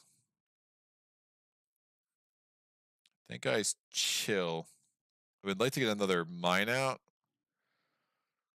because it would give me another ore. But I have to spend an ore to get an ore, and I'd be losing 2 credit, and putting an ore there isn't going to help me. If I had a QIC, it would very much go there, now that I have range 3. If I had a second ore, I could get a terraforming steps as 1. But I don't have a second ore. I don't have a way of getting a second ore. So I think I'm kind of stuck. But overall, that was a good round. I got 12 points from the round scoring tile. Can't complain about that. It's very weird. These research areas look very weird for my normal games. So I'm going to pass. I'm going to want to get +3 navigation. Doesn't make sense. Give me QICs. Again, they're super flexible. And that'll be it. I'll go first again next turn. Checking out the chat. Woof. I missed a lot. All right. Ooh, nice. Another. Yeah. How about Fallen Land? I replayed it. It's a post-apocalyptic board land. It combines the elements of epic strategy board game with card building, light role playing, and story. No, I haven't. Did Jared from 3 Minute Board Games cover that? It sounds familiar. I just don't know much about it. Looking at the baddies and 40 days of Daylor right now. The Goblin Pyro looks nasty, actually. Chucks 2 attack dice until it's the strongest unit. Has 1 health. Well, hello there. The 80s called. The Fallen Land answered. Hey, said that the 80s are the best. Ask anyone. Every time in every game, if I hear Greg say that he doesn't want something to happen, I know for certain it will happen immediately. That's about right. Well, not strictly speaking, most decades sucked for some nations at least. Oh yeah, I was alive for 2 years then. Kind of prefer my more conscious years. I mean, how old is Sagitt, dude? I'm a child of the 70s, man. I was born in December 79. So 80s were my formative years. I graduated in 84, so that was my decade. Rock on. That's awesome. Did he not need the extra income? Did he in the end grabbed it? Oh, I don't know. It must have been, there's a retracted message. That makes sense. Well, anyway, I'm going to go. See you soon. Take care, Otis. Sounds like maybe you need 3 more ore. Yeah, no doubt. Hit that like button, everyone. Thanks, Jester. Why Tactile Federation? Or just misspoke? Yeah, I probably misspoke. You know, I do it. I do it on occasion. Toma's turn again. Possible end of round. It is the end of the round. Yeah, so they are getting like the minimum number of turns most of this game, which just explains why their score is not all that impressive yet. All right, grabbing this. They're going to get 6 points for the end game end round booster. So I got 12 points. I guess it's fair that they get 6, 56 up to 62. Math is hard. Yeah, that's right. All right, we're getting there, kids. All right, 2 more rounds. If I build an academy, it's 5 points. I don't think that's happening. I do want to somehow make this into a trading station, and I'm going to federation. I'm going to want to make this into a federation, and I want to get in all 4 sectors, and I want to get a lot more planet types, because right now I only have 3. I have 3 planet types. Put a little marker there to remember that. Lost Planet will give me 4. Remember, as an end game, get that tactile, tons of tech. If I have tons of trading points, we'll get some points coming together here, hopefully. So I don't know where I stand in this game. Like, I feel like I'm in a good spot, but it has not been smooth sailing. The fact that the Atoma has been a little stalled here as well is hopefully going to be my saving grace. So this comes out of here, this comes out of here, and we go to income. So the standard foreknowledge going there is proving very important for this game, I think. Maybe I'll regret it though. I do wish I had that tile too. I just don't know if it makes. Maybe I run up the knowledge track. It's easy to run up the tracks with this mechanic, but especially now that I'm kind of chill there for a little bit with both of those, I think. So I got my foreknowledge. Credit, we're going to get a ton. I get 11 there, 12, 13, 14 credit. So I go from 2 to 16. And then, or I do not get a ton. I'm only getting 3. 1, 2, 3. I'm going to cycle 5.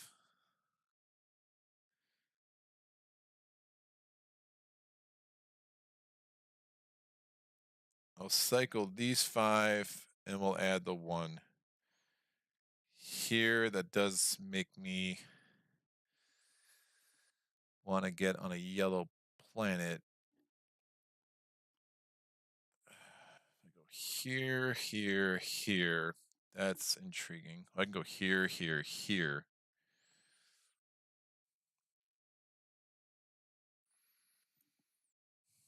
Do I just want to build a bunch of mines? Have to build at least 1 research lab. But again, terraforming is so cheap for me. I don't have a ton of ore, but maybe it doesn't make sense to worry about doing that. It's probably going to be better to actually get some more ore. So my first turn, let me do that. Let me grab the ore with this ability, get 2 ore, gets me up to 6, a little more workable amount for sure.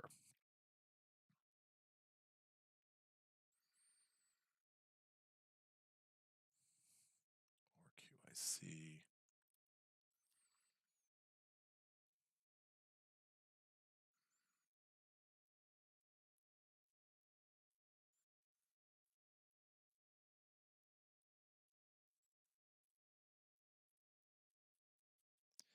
Yeah, I could run I think I just run up the economic track. Just not 4 credit to take that tile doesn't make sense. I think taking this tile, running up the economic track will give me a lot more options. I mean, it's almost now also not that insane to maybe start running up the AI track. Because the AI track will give me options to take more tech tiles. I do want to get an advanced tech tile at some point. Remember, QICs are pretty huge here. A lot of scoring opportunities. Cycling 4 could be really useful.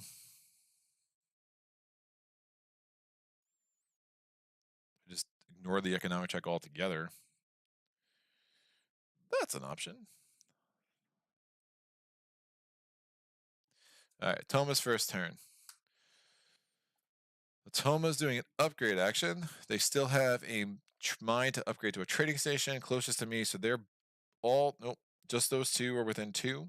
So they're equal distant. Coming from the bottom, this becomes a trading station. I could spend 1 to cycle 2. We'll absolutely do that. And 3 points for the Atoma. So 62 to 65.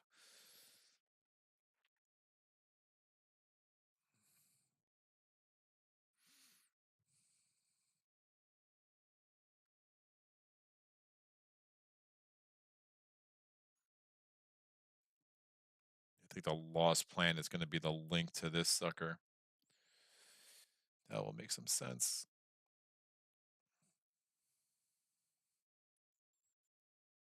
All right, I'm going to spend 3 ore, so 6 to 3 and 5 credit, so 16 down to 11. Put this research lab on the board here. I could take a tech tile. I think I do get some QICs. 4 QICs. I take another tech tile, gives me another jump.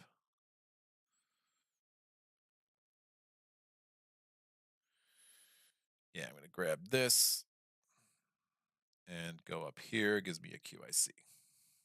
Oh, I never got my QIC in income too. Got all my credit. I just didn't take my QIC. So now I have a second QIC. So that's important. That will work. I rescore this tile maybe. That might be more important than a tech tile. It's 2 ore. Atoma's turn. Atoma's doing a build the mine action. Endgame scoring matters. You're looking for a sector they're not already in. Range 2. That does not apply. So they're now going to just do normal building. So this is going to be 1 terraforming step for them. This is 1 terraforming step. This is 1 terraforming step. That's multiple. They don't have range there. This is 3. So they're going to actually do this one because it's closer to me, which is nice because it is not a new planet type for them too, so that worked out well. And they're getting 3 more points. They go from 65 to 68. Done. My turn. Let me cycle 4. Yeah, I can't cycle up that, unfortunately, but I'm going to cycle 4 here. 1, 2, 3, and 4. Atoma's turn. Atoma's moving up on a track. Random number generator. 1 from the right. Move up to blue this time instead of the gray. Although it was fun to move up the gray before illegally. My turn. I want to get another QIC, and then I think I rescore that. That's a way to get some ore. So I'm going to spend the 4 knowledge, move up on this track, gets me another QIC. Atoma's turn. Atoma is doing a upgrade action. Closest to me, they have no more trading stations. So they're going to put their first research lab on the board. A research lab closer to me. So trading stations closer to me are these 2. Directional selection says from the top. I can spend a point to cycle 2. I will do that. 1 point for the Atoma. What do I want there?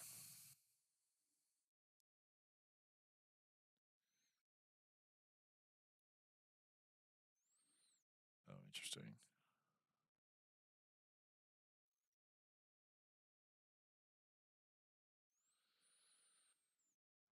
Could get 5. It's a good opportunity to get on yellow. I think I'd take it.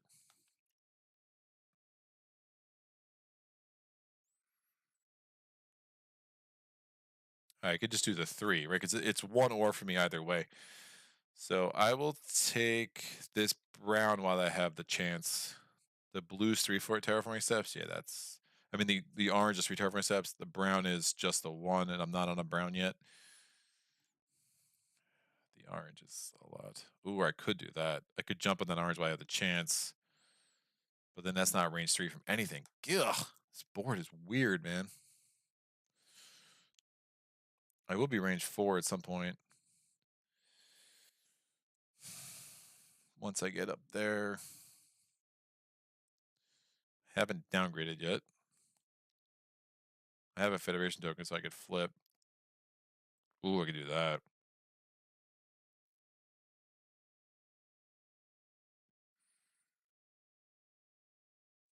Get that Federation token. I'm not going to want to go in there. I'm going to want to make sure that's my jump up there.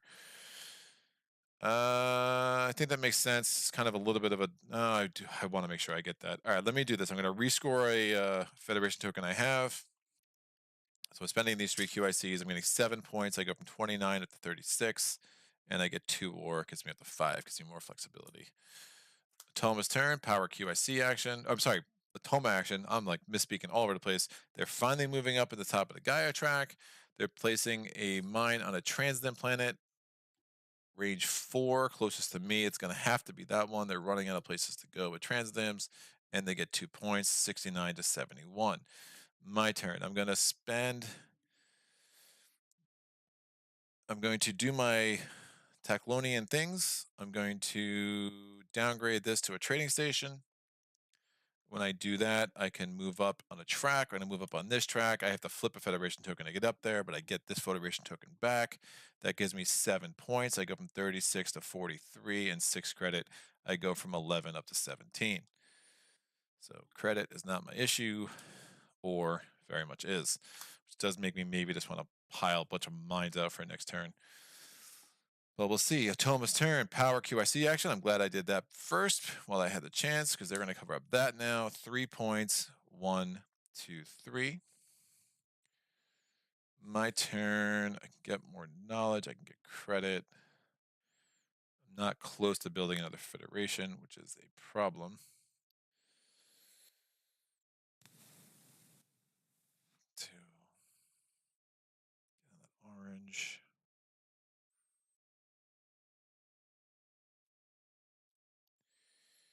Yeah.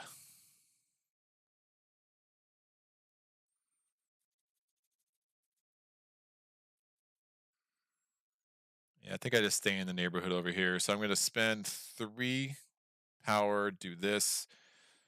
So that's 1 terraforming step, even though terraforming steps only cost me 1 additional ore, but I'm going to send the 1 ore into 2 credit. I'm at range 3, so I can put a mine here. That's another planet type for me. It'll give me some options to start building out a second federation.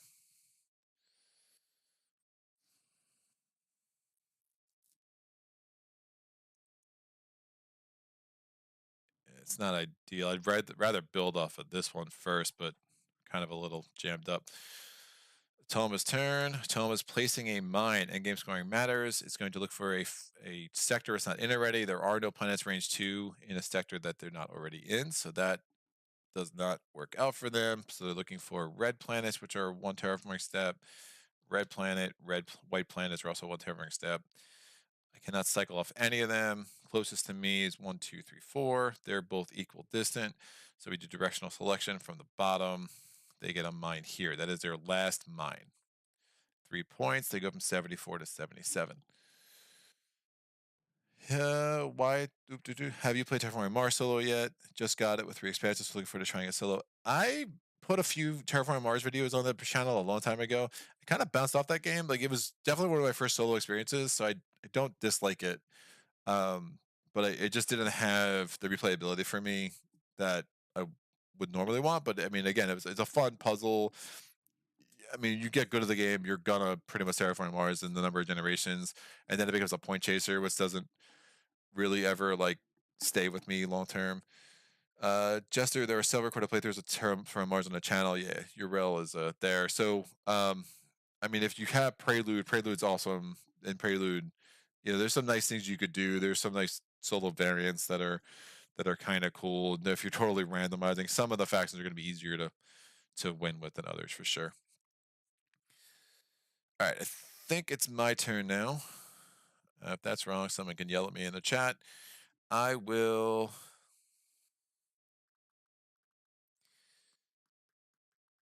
I think I need to build another trading station. I think I get the Lost Planet now, to be honest with you. I have another research lab. And then that will set it up for a downgrade next turn. Get the Lost Planet now. It'll just really open up the board for me because I'm really kind of jammed up as it currently exists. Yeah. I take that Gaia planet. That's 4 points next round. I can get an all. I go there. Range 4 to that yellow. If I go there to make sure I cover the base, my bases here, it's range to that yellow, that green. That's a path. If I go there, it's range 4 to that yellow, which gets me to everything there. I'm just not gonna have. I don't have a ton of power, so these are gonna be. It's gonna be very satellite intensive. It should get me in all sectors. Don't want to waste time going to planet types I don't have already, which is my problem. If I can get on this red planet, that's intriguing, because then that will help me get a federation here.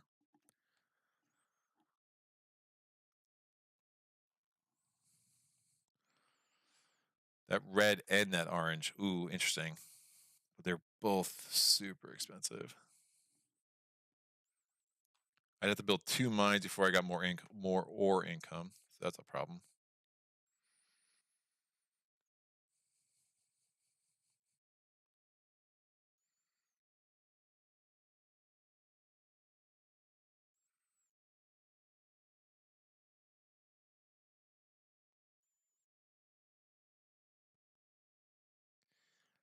Yeah, I don't think I get the Lost Planet right now. I'll get it next turn. It doesn't make any sense because I want to get that. Maybe I do try to make a little bit of a play up this economic track. I can make a play up that track. Keep going up the QIC track. Might make some sense. The only problem with the economic track is I know I want that tech tile. It's just going to be a lot of knowledge. It's not very efficient. But is what it is. All right, so we're going to spend 3 or 5 credit. We're going to put this this research lab here. I'm going to take a tactile 6. Ooh, give me 6 knowledge.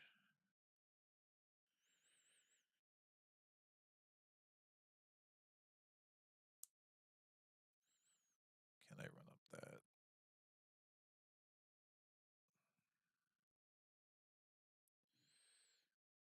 How many planet types do I have? I only have 4 right now. Yeah, it's not worth it. Not worth it. I will take this sucker. Gives me an ore and a QIC.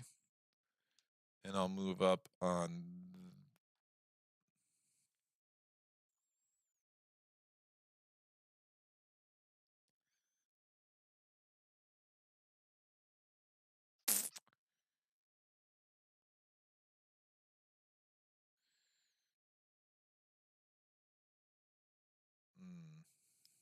I will move up on the economic track. Make a little bit of a late play there. All right. Atoma's turn.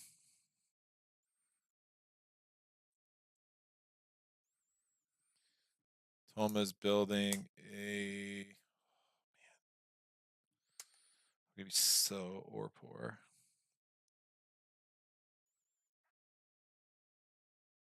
Keep rescoring that tile to get the ore, but it's not efficient.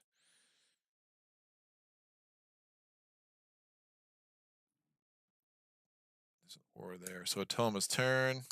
It's doing a power QIC action, 1 from the right, 1 point. My turn, I'm going to build a trading station.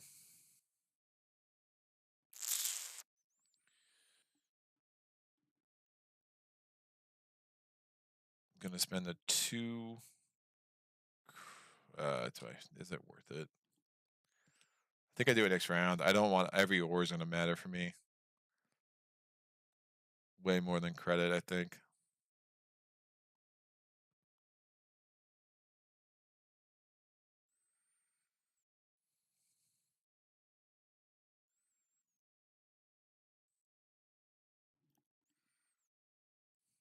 Pretty sure I gave him that point. Someone can tell me if I didn't.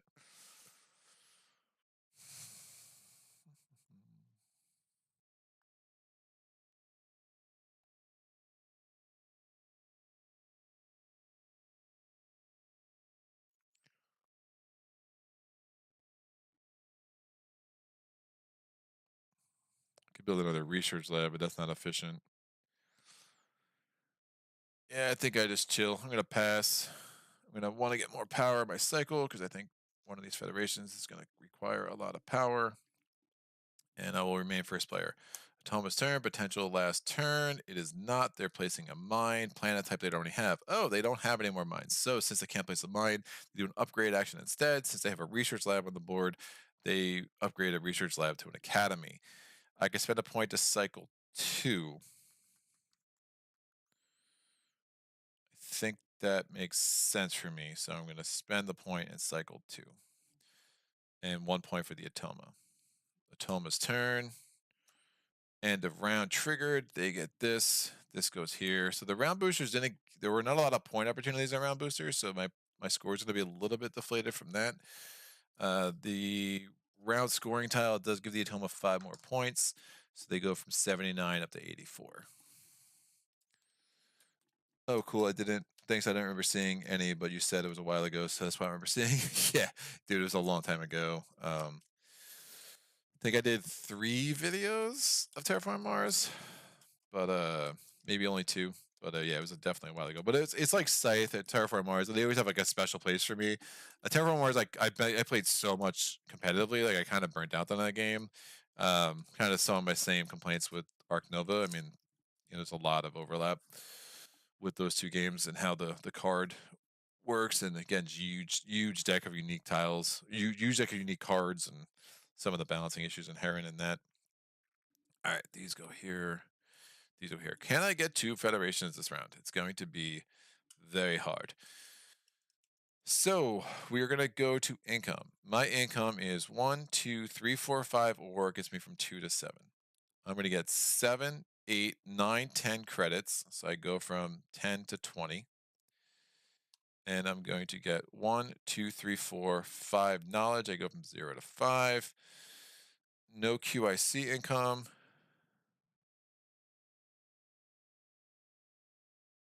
1, 2, 3, 4, 5. Yeah, it said or, right? I'm going to get 3 power, and I'm going to cycle 5. I will cycle the 5 first. I'm going to cycle 6. Ooh. So yeah, 1, 1, 2, 3, 4, 5. So that's cycling 6. Cycle 1, cycle 1, cycle 4, and then I add 3.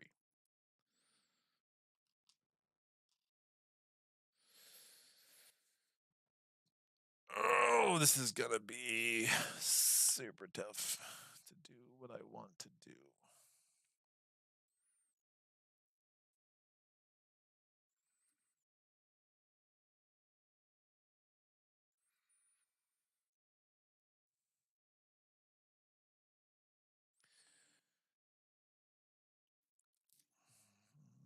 Cycling 3. That could be good. So I will, let's take stock of this. Atoma has 1, 2, they are on a red planet too. They're not on a yellow planet. They're not on a brown planet. And they don't have the lost planet, obviously. They're not on the gray planet. So they have 1, 2, 3, 4, 5 different planet types. They are in 1, 2, 3, 4, 5, 6 different sectors. So they're tied with the dummy player on both. I'm in 1, 2, 3 sectors, and I'm on 1, 2, 3, 4 different planet types. So I got some works to do.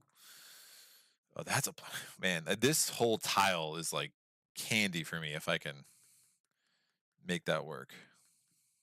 But it's gonna be expensive. I'm like really trying to figure out if I can blitz this economic track.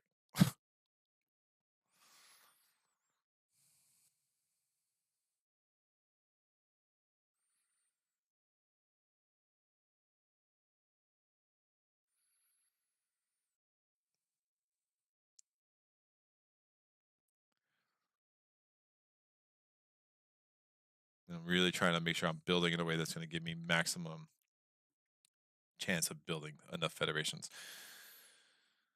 I need ore and lots of it. So I'm also going to need credit and lots of it. So knowledge there. Yeah, I think I tried to blitz this economic track. 1 jump. I think I'll have the jumps. But then I'm going to need to build another federation to make sure I get that lost planet, which is like everything for me right now. So I'm going to downgrade. No, I don't. What do I want to do first? What do I want to do first, kids? These are the questions. Well, I don't want to lose the ability to double that, so I'm going to spend my 4. Oh, I can't. I got to make every jump count. I'm just going to have to risk losing 1 or more of those. Economic track blitz, here we come. I'm going to jump up here.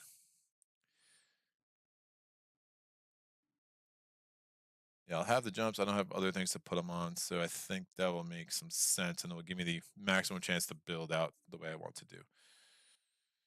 Or do I not do that yet? Do I make sure I get some of these resources?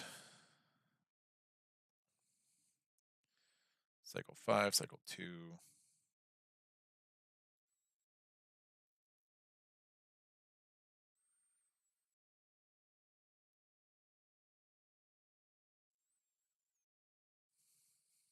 Everything's so far.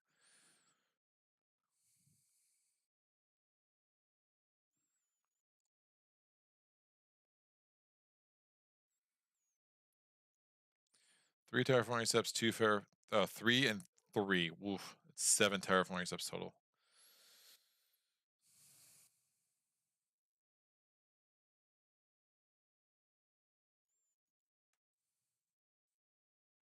That's 3 planet types I don't have. None of them are in a sector I'm not in, though. Nah, I think I have to get the Lost Planet. I think I get the Lost Planet first. But that tactile's not helpful. 7 points moving up. Lost Planet.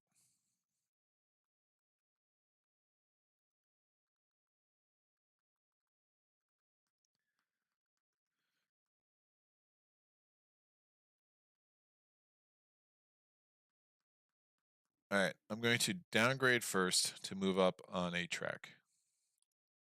So I did that ability. This research lab becomes a trading station, and I'm going to move up on the economic track. Would I move up on the? Well, I can move up on that track. That I don't need. Power QICs could be really huge. Then I take a tech tile and I move up. I get the jump I want anyway.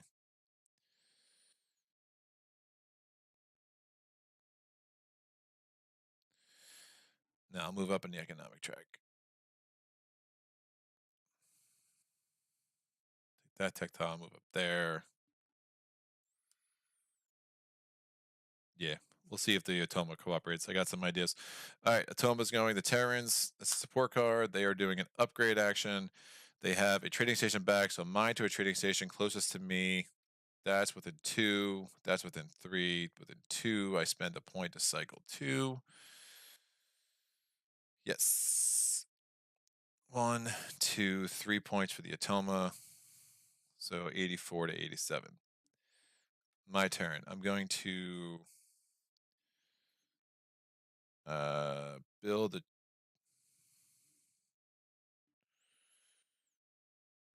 trading station, research lab, mine. Build a research lab, so 3 ore, 5 credit. Building a research lab here. Get to take a tech tile. I'm going to take this tech tile. 7 points. I go from 41 to 48. I have to flip this to move up into here. I get the Lost Planet. That's a new planet type for me. And I'm going to put the Lost Planet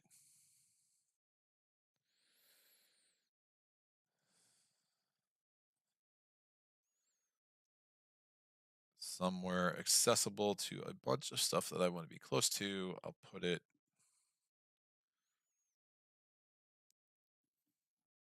in a sector I'm not going to be in otherwise.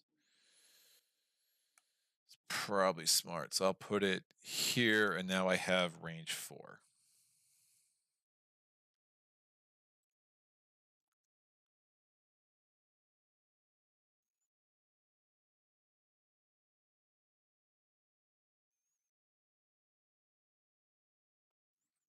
I gave him the 3 points. I know I did. Atoma's turn. They're taking my tech tile away. Those jerks. 1 point. Well, that's frustrating.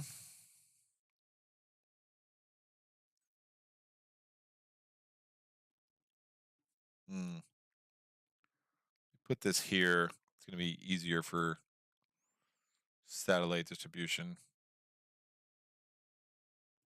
Nah, it's going to be the same. 1, 2, 3, 4, 5, 6, 7. 1, 2, 3, 4, 5. Yeah, it's 7 either way. Oh, it's a lot of power coming out. All right, we're going to cycle. Well, it makes sense to cycle 5 to save 2 ore. Like at cycle 4, I get 2 ore anyway. These are the hard hitting questions, Greg. No, it doesn't. So I'm going to cycle 4 power, get 2 ore.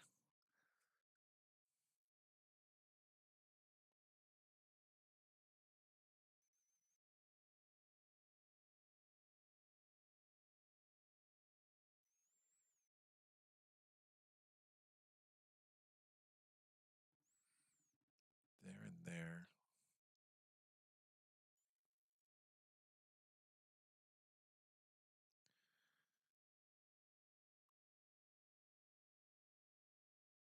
1, 2, 3, 4, 5.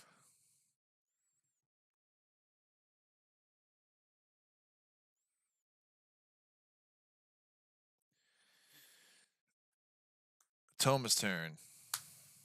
Power QIC action is already at the top of the Gaia Forming track. It's taking a transiting planet range 4. This is going to be the 1. 2 points, 88 to 90.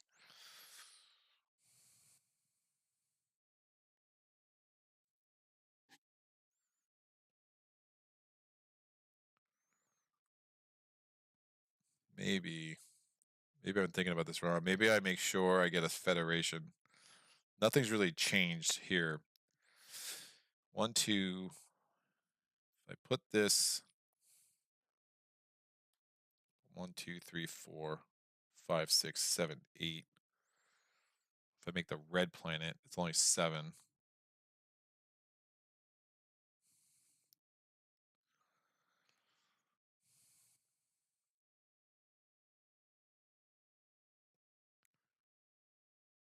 I can get to those 2 sectors. Yeah, I'll put that there. I think I need to connect these to get my Federation. That's going to be my best bet to kind of make some sense of what I've got going on here.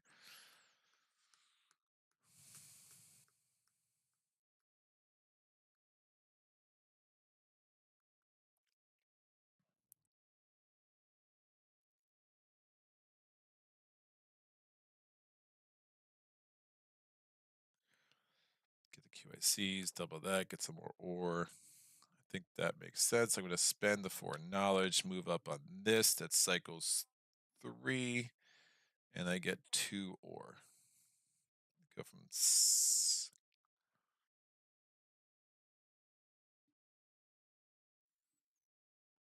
Did I take the... Yeah, I was at 7. I spent 3. I already took the ore.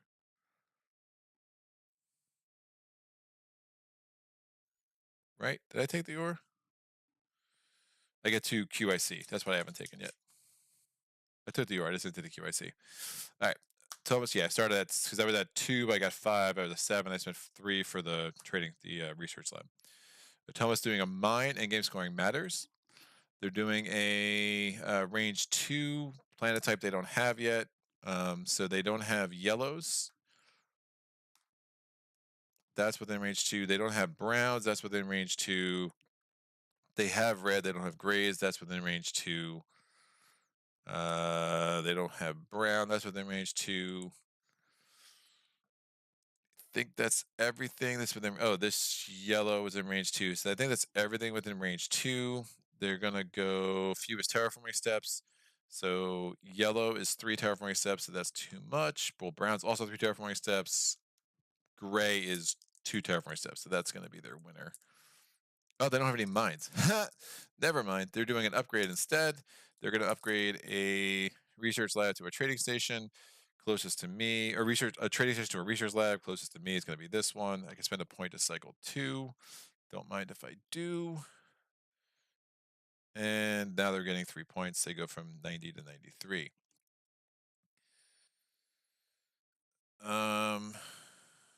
Going to just cycle 4. Nope. Lied.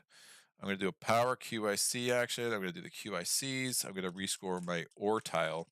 So 7 points. I go from 47 to 54, and I get 2 ore. It gets me up to 8. Toma's turn. They're moving up on a track. They move up on that track, 0 points. Really just trying to work them through their actions and then kind of take stock of where I'm at. So I'm just going to cycle 4 while we have the ability. Toma's turn. They're doing an upgrade. They're going to upgrade a mine to a trading station. Closest to me is this one. I can cycle 1 for free. 1 point.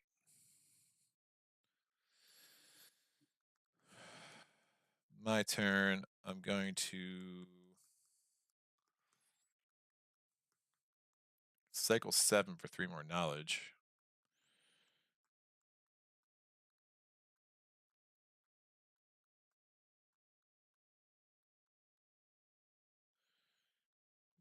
Cycle 4 for 2 more knowledge. Spending 3 more for 1 knowledge is a bit excessive.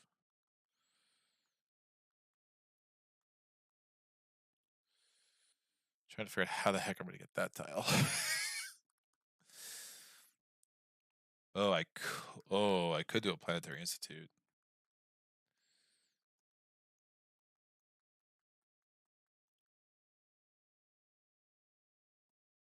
That will help with the power. That'll be 3, 4, 5, 6.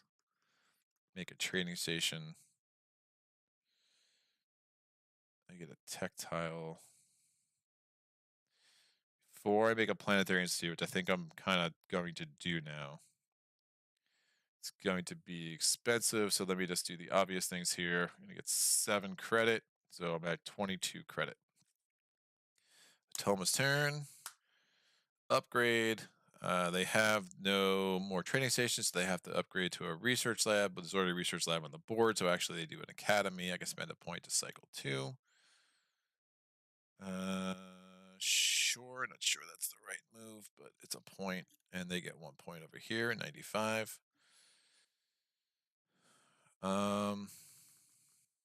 Going to cycle.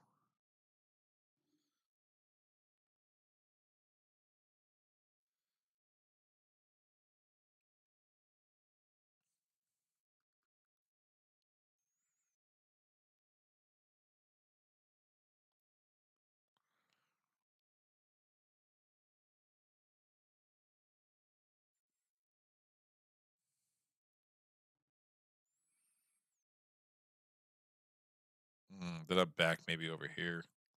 1, 2, 3, 4, 5, 6, 7. That would work.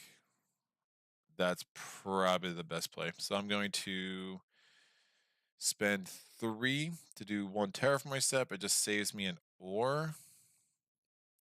Does that make sense? Yeah.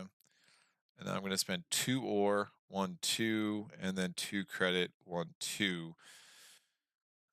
And I'm going to credit here. So it was 2 terraforming steps. I spent 1 additional ore because this gave me 1 terraforming step. So now I get a 2nd terraforming step. So now I'm actually on yellow, which gives me another planet type.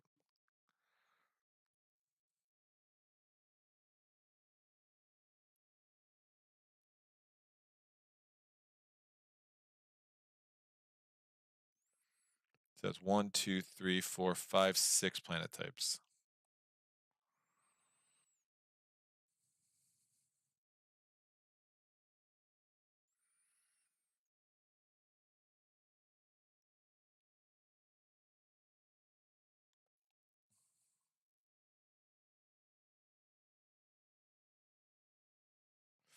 Man, I feel like I'm going to be short on ore again.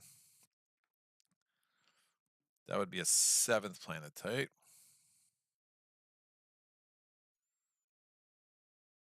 Or maybe I don't do the Planetary Institute. Maybe I don't do the Academy after all.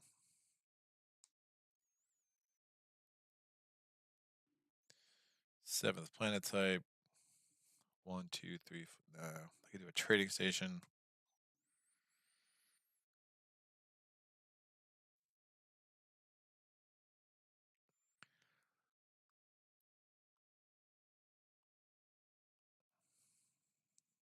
Do a planet there, make this an academy, do a trading station.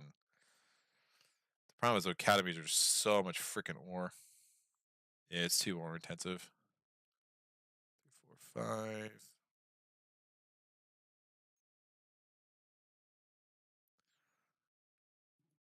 I'm just trying to think the way I get another tech tile. I just have to get another academy, which is my problem. I have to get another federation, which is my problem. I only have 1, which is not good. Atoma's turn. Power QIC coming from the left, 3 points. 95 to 98. My turn.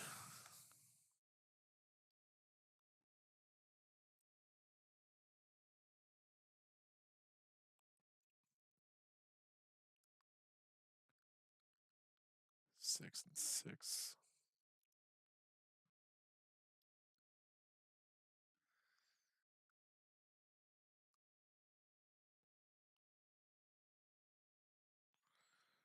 It's a weird board. This is a very weird board.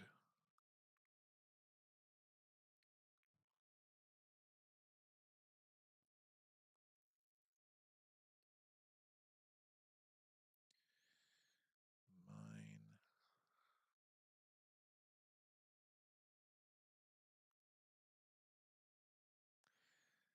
That gives me 2 more ore.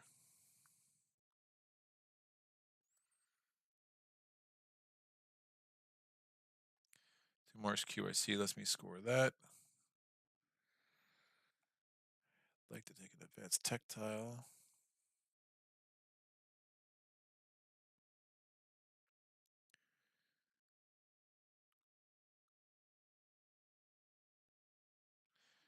Debating whether I'm building an academy. It gives me a tactile. 1, 2, 3, 4, 5, 6 different planet types. Probably want to get on white first. It gives me 7 planet types, so it gives me 2 more jumps.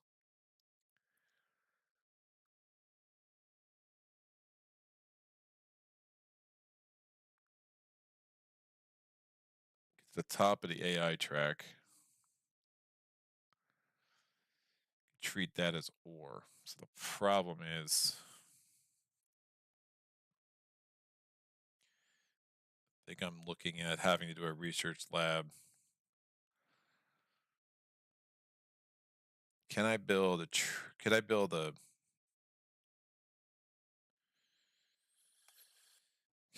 a mine, a trading station, and a research lab with what I currently have going on?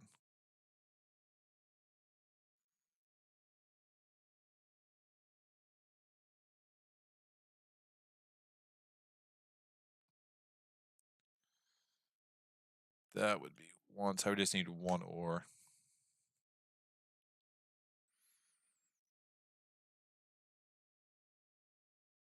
I think I can. 1, 2, 3, 4, 5, 6. Now I want to get on that white planet. But then I wouldn't have enough. So gross. I wouldn't have enough for I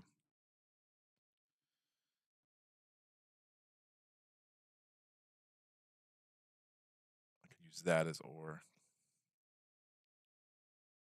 Build a federation. Get a jump. All right, this got really tight. I'm going to get on. Want to definitely build a trading station.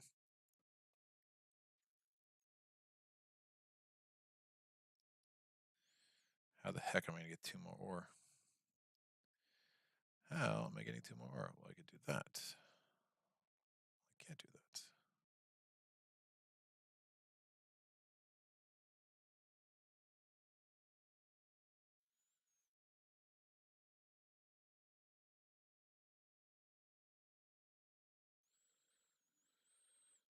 Oh, I can turn one of these trading stations into a mine. Oh, that's interesting. Into a research lab.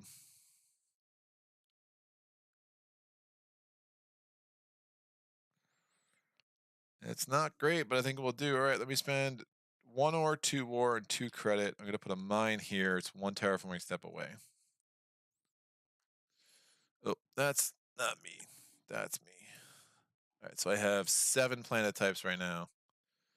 And that's where I'm going to stop. I'm also in 1, 2, 3, 4, 5 sectors, which is behind them. So I'm going to try to get to 7 there as well.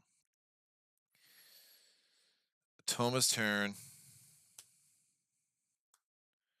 Atoma is doing a mine action. Planet type it doesn't have already. That's going to get them up to 1, 2, 3, 4, 5. Did I give them? They didn't do a yellow. They didn't do a brown. Yeah, they don't have a yellow. They don't have a brown. 2, 3. Where's the 4th? 4, and they don't have a gray. 1, 2, and then this 2 I started on. So planet type they don't have already. They're looking at grays are only 2 terraforming steps for them. So there, range 2, I think that's the only one that's gonna work. Yeah, they're not going to do the yellow or the browns. So they are now, oh, they took my planet that was going to go for, and I can cycle 1. Awesome. 3 points. 98 to 101. So they started slow, but they definitely have racked up some points here. I'm going to, it's not ideal, but I do not have enough money. I do not have enough resources to do a mine, a trading station, and then a mine. This gets them 6 planet types. Oh, 7 maybe. 1, 2, 3, 4. No, it gives them 6. Yeah, because they're not on brown, they're not on yellow, and they're not on the lost planet. So I'm beating them there. I'm gonna have to turn one of these into a trading station, which again is super inefficient. And now I'm like wondering if I can even get a second federation, which is really bad. All right, so we're gonna spend the 3 ore, gets me from 4 down to 1. We're gonna spend 5 credit, that gets me from 18 down to 13. We're gonna put this research lab here. I'm gonna take a tech tile. I'm taking this tech tile. I'm gonna move up here. That lets me cycle 3. And I get 7 ore because I have 7 planet types, so I go from 1 up to 8. Atoma's turn. Potential end of round. It is not. They're placing a mine. Sectors are not in already. That doesn't apply, so they're just going to place a mine normally. Fewest terraforming steps is going to be the blue one right next door. Oh, they don't have any more mines. They're doing an upgrade instead. Trading station closest to me. Directional selection. Well, this is right next to me, so it's going to have to be this one. I can cycle 1 for free, so I have all my stuff there. 1 point, they're at 102. When will they end? My turn. I'm going to... So I have 1, 2, 3, 4, 5. 1, 2, 3, 4. That's just too far away.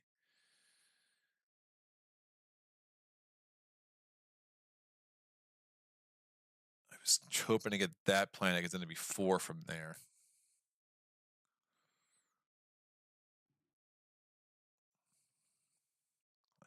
I could extend.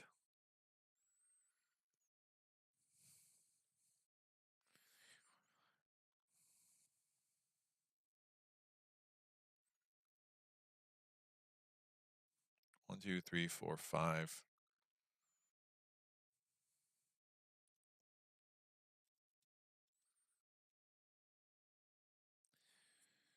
If I get on that Gaia planet, can I get all 7 sectors? I think is going to be important. Or 6 sectors would be fine. The planet types were good. Yeah, I don't think it's worth spending the ore for that. So I just basically want to get a planet here. Or that white planet. 1, 2, 3, 4, 5, 6. Do mine trading station, which should be doable.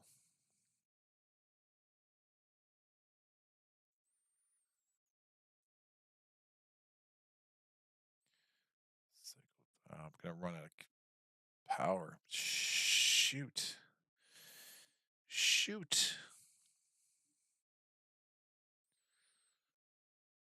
How can I make a federation? All right, 1, 2, 3, 4, 5.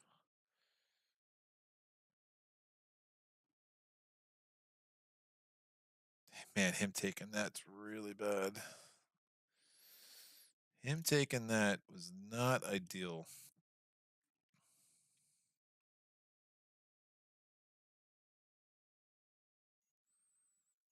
If I fed a federation, I could actually get to the top of the economic track.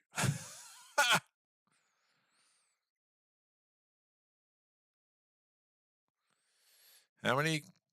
This is insane. How many power would it take? 1, 2, 3, 4, 5, 6, 7, 8, 9, 10, 11. I have 9.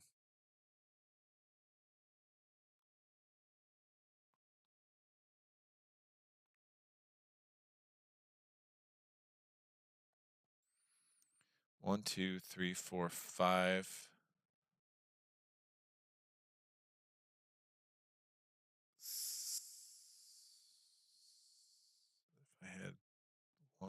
1, 2, 3, 4, 5, 6, 7, 8.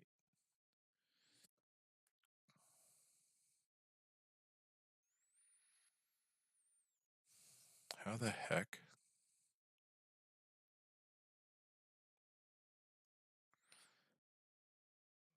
I'm just struggling to get another federation here.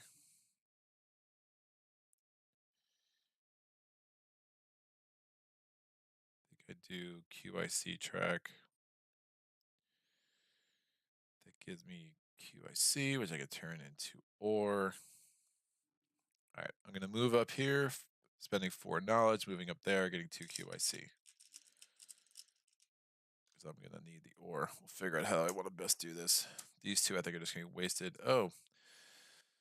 Toma action. Has no more, cannot build a mine, so it's going to do an upgrade instead. It's going to upgrade a mine to a trading station. Closest to me is this mine, this mine, this mine. Directional selection. This mine is not range 2, so it has to be this one. I could cycle 1. 2 points, 104. Toma does not want to end. It's not going to quit.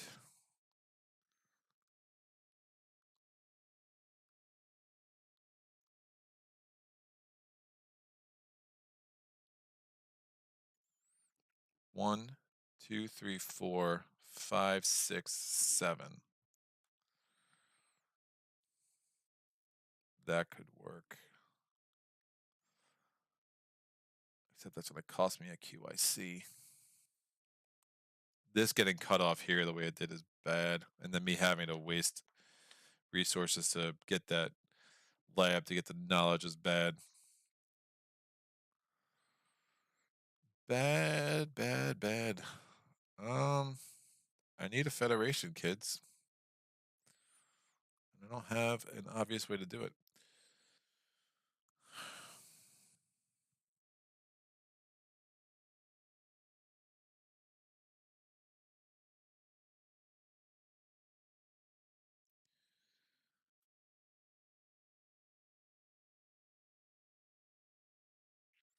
I also could potentially make an advanced tactile play here.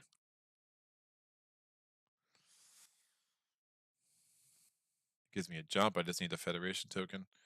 1, 2, 3, 4, 5, 6, 7, 8, 9, 10, 11.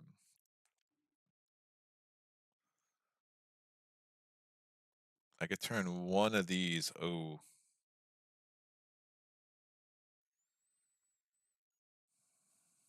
Remember, I could turn these into ore and ore into power tokens.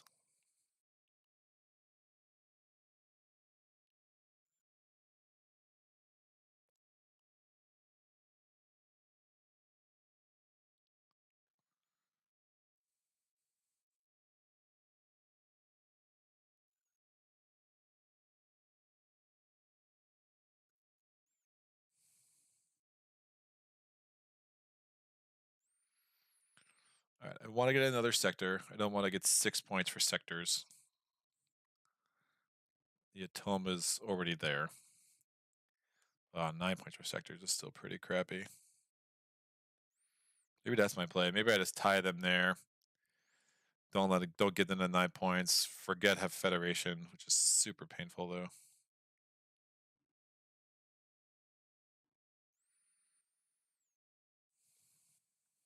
One, two, three, 4, 5, 6, 7, 8, 9. Oh, that's all the tokens I have. God.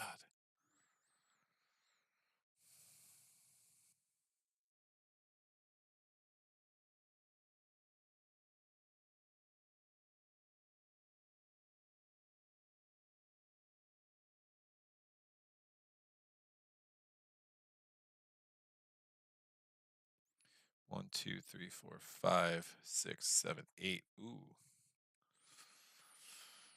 Now we're talking.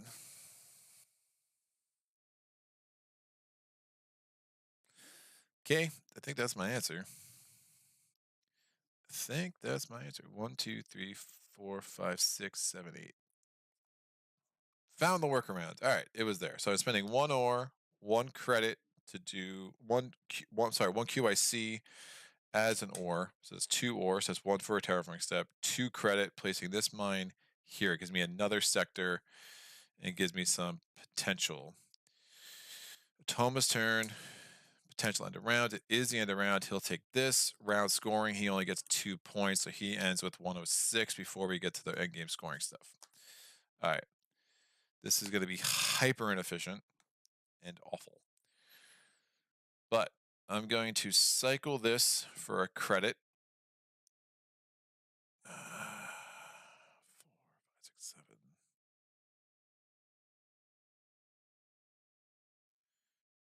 And I'll take 1 out to cycle another one and get a credit. Now I'm going to take all this out of my power cycle. We're getting a second Federation token. And I'm putting 8 satellites on the board. 1, 2, 3, 4, 5, 6, 7, 8. Looks ugly because it is. With that, I'm going to take something else that will allow me to jump into here. I will take I have a bunch of credit. I think I need more ore. So I'm going to take the 7. Or just take the 8 points on the QIC. 8 points of QIC is attractive. Yeah, I'll take the 8 points in the QIC. Ooh, can I build?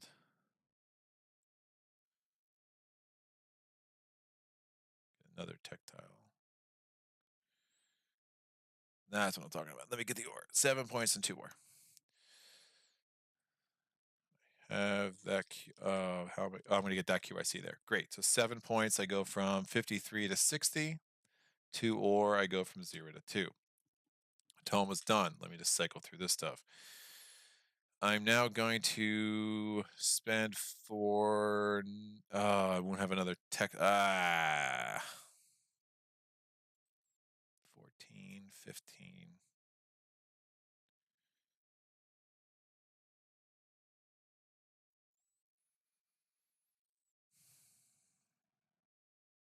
So remember, you need a Federation token to take a tactile. You need a Federation token to jump into the 5th level. So if I take this tactile, I could jump up here, but that pretty much ends my game because I'm not only going to be able to build the research lab, and I'm trying to do both. I'm trying to build the research lab, and I'm trying to get into that level. I think it's going to make the most sense for me to just get up in the top level. I won't be able to get an advanced tactile, so I'm going to miss out on all those points, but I can get points here, and I'll be able to use those QICs to do some cool things. So I'm going to spend the 4 knowledge. I'm going to flip this tactile to get up into here. That gives me 4 QICs. Remember, that's 4 more points because I'm up there now. Now I'm going to build a mine. I'm going to spend a QIC to extend my range because 1, 2, 3, 4. I can't get to that thing. It's definitely the best place for me to go. So 1 to extend my range, 1 to settle on a Gaia planet, 1 ore, 2 credit, and I'm placing a mine here. That's going to give me all 7 sectors, so I'm tied there. And I'm already winning in this battle because they only have 7, and they only have 6, and I have 7. Right? Because, yeah, they never got on yellow, they never got on brown. And they don't have the Lost Planet, obviously. I'm now going to spend 2 ore to do this thing here. That's going to give me 3 points plus 1 for planet types. So that's going to give me a total of 10 points. So I go from 60 up to 70. And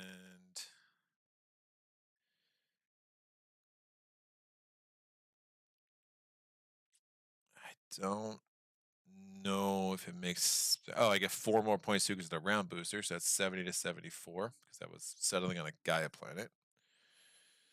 So those 2 planets are just wasted. I don't think it makes sense to take another tactile even. I can't get any more points. I can't get the knowledge to get 1 more jump. It's only 4 points. So I'm kind of just stuck. And we'll see how it fleshes out in the scoring. It's going to be super close. But I think I might just edge this out, and I'm going to get a ton of points for all the leftover resources. So I'm converting this QIC into an ore, and I'm going to end my game by passing. Super sad. Yeah, I definitely just could not get my federations to come together. Wasting the opportunity. These were easy builds, and I just wasn't able to convert that into points. So say I had a mine there, a mine there, got these two mines. Like if I was able to get things in better places to actually build some satellites, it would have been a lot better. Just wasn't really coming together for me. Never got this any of my academies out, but was overall able to kind of piece together something. So end game scoring, I have 11 credit. I have 2 ore. That is going to be a total of 13. So that's going to be 4 points there. So 74 to 78. This is done. So end game score is here. So sectors, Atoma and I tied. We both get 15 points. Atoma goes from 106 to 121. I go from 178. I'm sorry, it's not 178. I go from 78 to 93. The number of planet types, I get 18 points. So 93 plus 18 gets me to 111. The Atoma is going to get 12 points. They go from 121 up to 133. Tech tracks, Atoma gets 12 points to get to 145. They get another 4 points there at 149. I'm going to get 12 points for the terraforming track that gets me to 123. I get 12 points for the navigation track that gets me to 135. I get 12 points for the AI track that gets me to 147. And I get 4 points for the economic track, gets me to 151, baby. Woo! So silly. That was silly. Oh no, we got a customer report. Pornography? Yeah, can you just get rid of the rest of them now, please? Come on, report. I gotta get rid of all these. All right, give me 1 second, guys. Just hide. Hide user from channel. All right, they're all deleted. Great. What's going on? Okay, cool. Yes, 80s were the best years. Born in 70. What's up, Huntinator? I've been watching on the side. I'm telling you, when I play this game, I remember it making sense of building strategy and everything. Now I'm watching the stream, no idea what's up. Now I remember why I passed in this game in the past. Call me shallow, but I just couldn't stand to look at it for too long. Those colors? What? What's wrong with the colors, man? Sagitt, is it in this one that the physical component is 6-sided, but it is printed on the board as 8-sided? Physical component is 6-sided, but it is printed on the board as 8-sided. I don't know what you're talking about. I don't think it's this one, dude, but I could be wrong. I like the colors this one though. Better than usual heavy Euro. Yeah, I love it, dude. And another sector. Yes, here comes the bot. I'm glad Greg is playing. This is not me. My brain would be mush. Chat, you think he is thinking hard, or is this good acting? I'm not that good of an actor, although I was a theater major for a while. Does each bot have different difficulty level? I think so. I think Hashalas is by far the hardest. Terrans are a little bit low scoring. Just the way the board came out was strange, and I think it kind of affected the bot as well as me, to be honest. But yeah, they're 150 is about right for the bot on hard. I mean, I again, the range is, I've seen as low as 135 to again, like Hashalas will score 160, 170 a lot, at least in my games. If you're playing it, especially if you're not trying your darndest to squeeze all the points, it's not nearly as bad. You are his secret consciousness. Board game descriptions. I don't know what I missed there. Message redacted. Sorry for all of these spams. Check the blue marker with which you track research on your player board. Track research. The blue marker with which you track research on your player board. Oh, this? Oh, interesting. Is it printed as 6-sided? 6-sided? I don't know. It looks 6-sided to me. Am I wrong? What am I missing? 1, 2, 3, 4. Oh, it is 8-sided. Oh, that's wild. I never in a million years would have noticed that. That's crazy. Yeah, it's like a stop sign there, but it's a hexagon here. That's cool. And now you know. The more you know.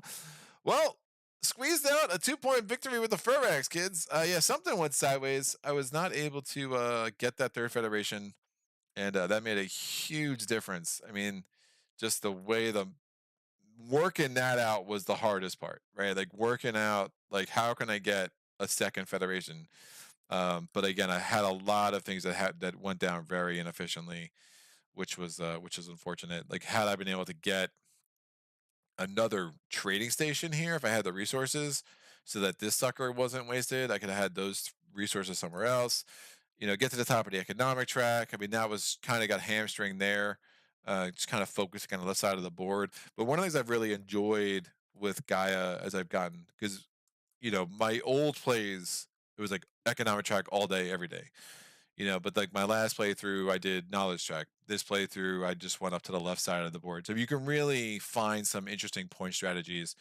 That economic track is generally still going to be the right answer. Like, you could never go wrong with the economic track.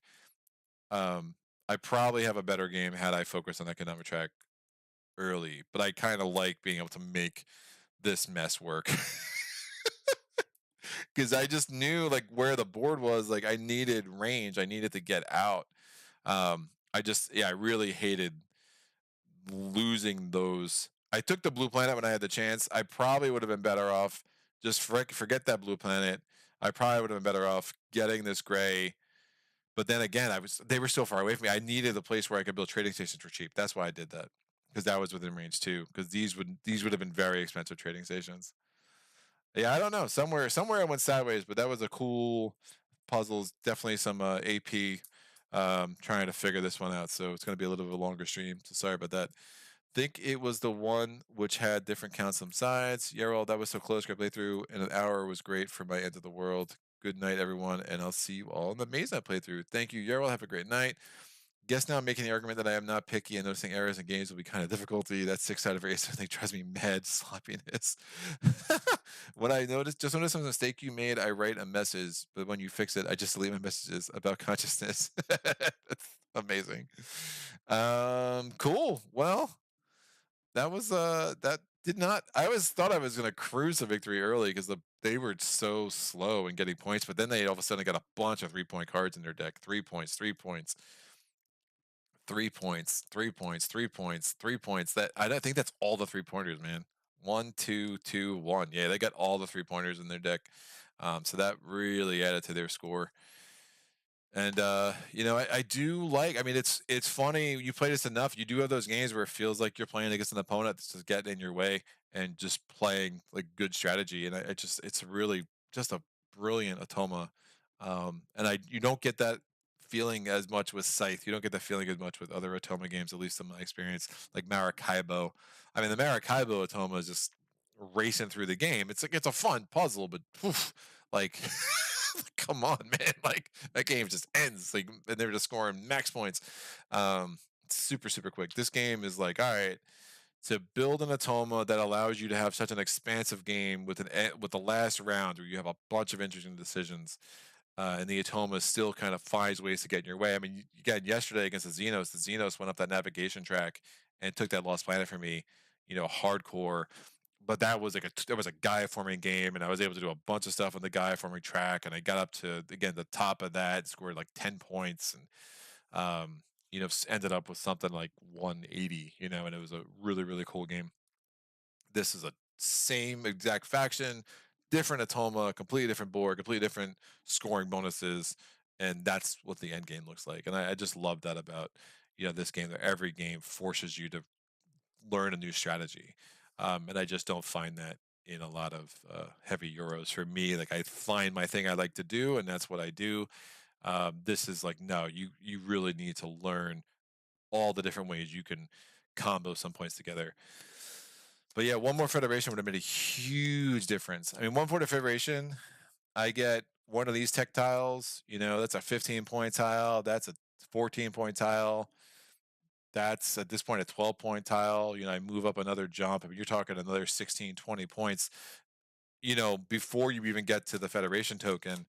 So this was a strategic mix. I probably should have just overspent for a trading station here, just to give me some more options when it came to building, federations, because I would have been able to have extra tiles. I would have had just more efficient use of my structures. And these were very, very cheap mines. But then again, like, I wanted to get different planet types. So like all those weird trade-offs that you have to kind of think through and figure out. All right. So a random Maze Night stream to wind down. Nope. Yeah, I'm looking forward to Craig. I thought I had never done a Krang solo conquest, and then somebody actually put a comment on a freaking old Krang video. And I was like, oh, I had done solo conquest with Krang. But yeah, we're doing 10, 12. I blocked you, dude. What the heck is going on? I totally blocked you. Report. This is bad.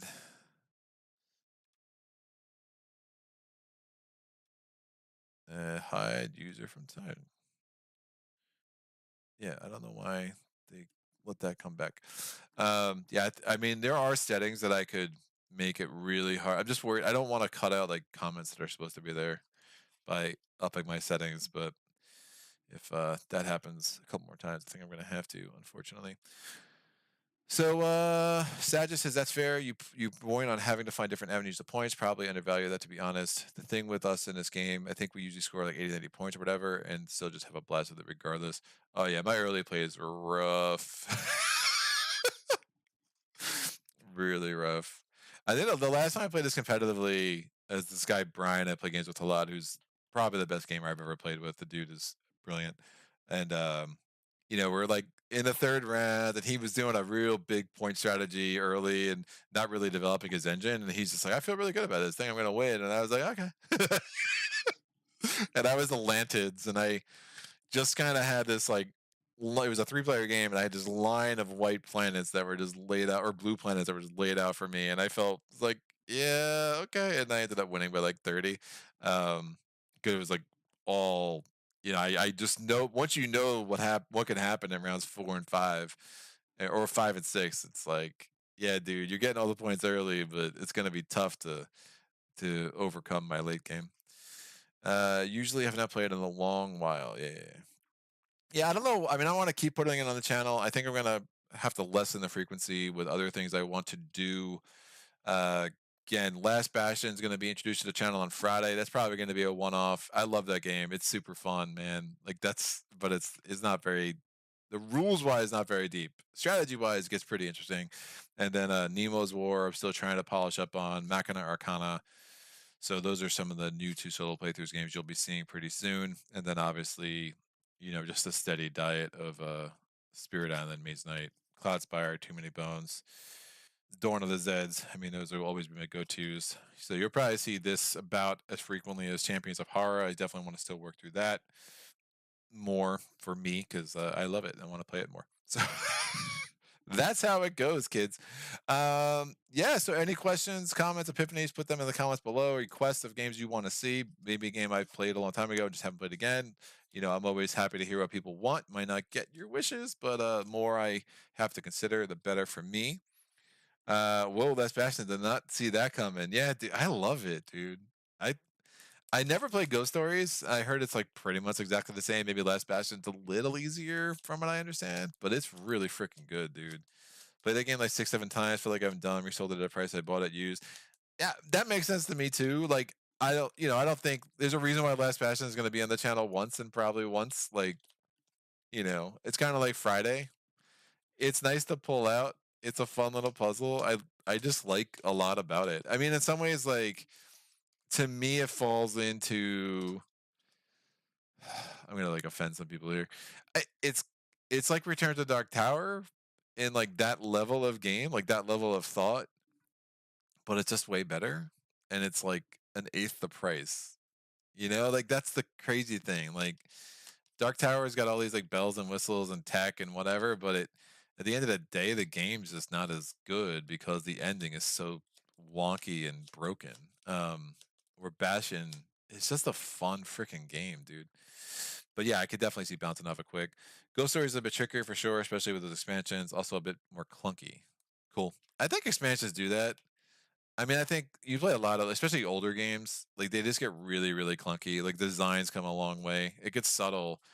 Like I played BSG with Battlestar Galactica with all the expansions, and oh, what a absolute arduous clunky mess that was, man. I was like not feeling it.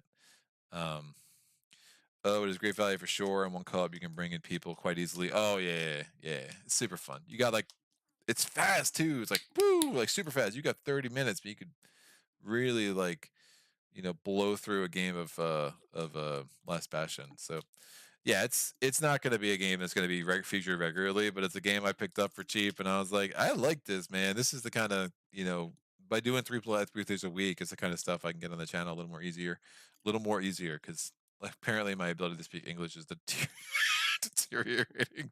We're at that time, aren't we? But the Firaks are happy to show a victory. I think if I keep going with the order of the first time I went through, it's going to be, I think the Taclons are next. BSU was clunkier, needed help, so FFG decided to make it worse. You know, it's crazy. I don't know if you're talking about Unfathomable or just BSG itself, but like, I mean, I have a friend who owns all of Battlestar Galactica, and I'm like, dude, like, I would just, at this point, with the money you can get for it, I would just sell the whole thing and just buy Unfathomable because it's just a better game.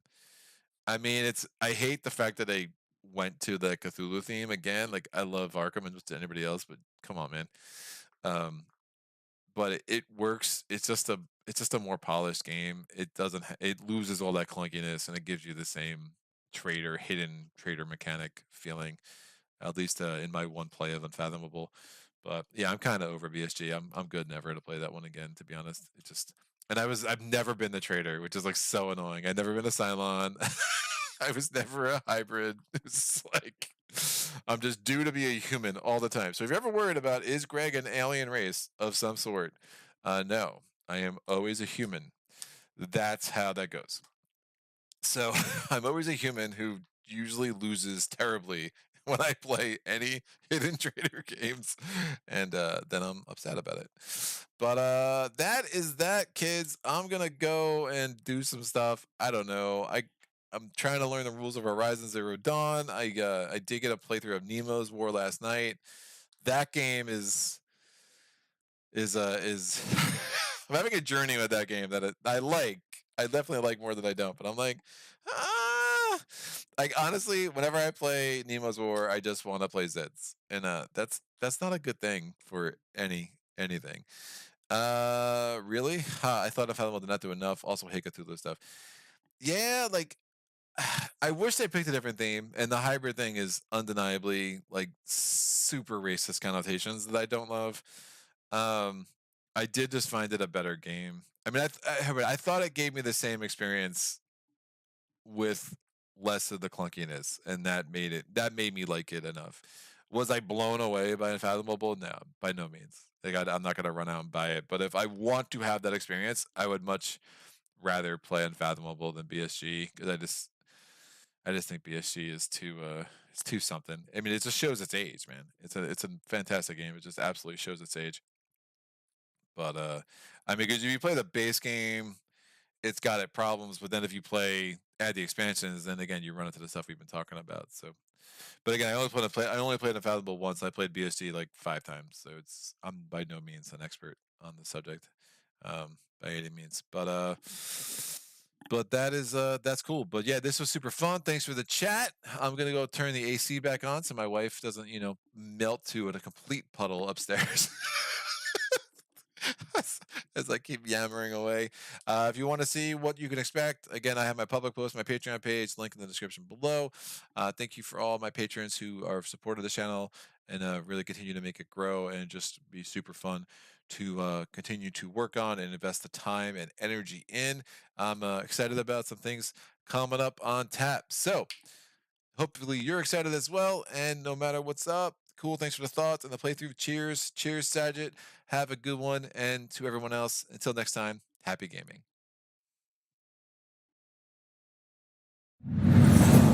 Solo.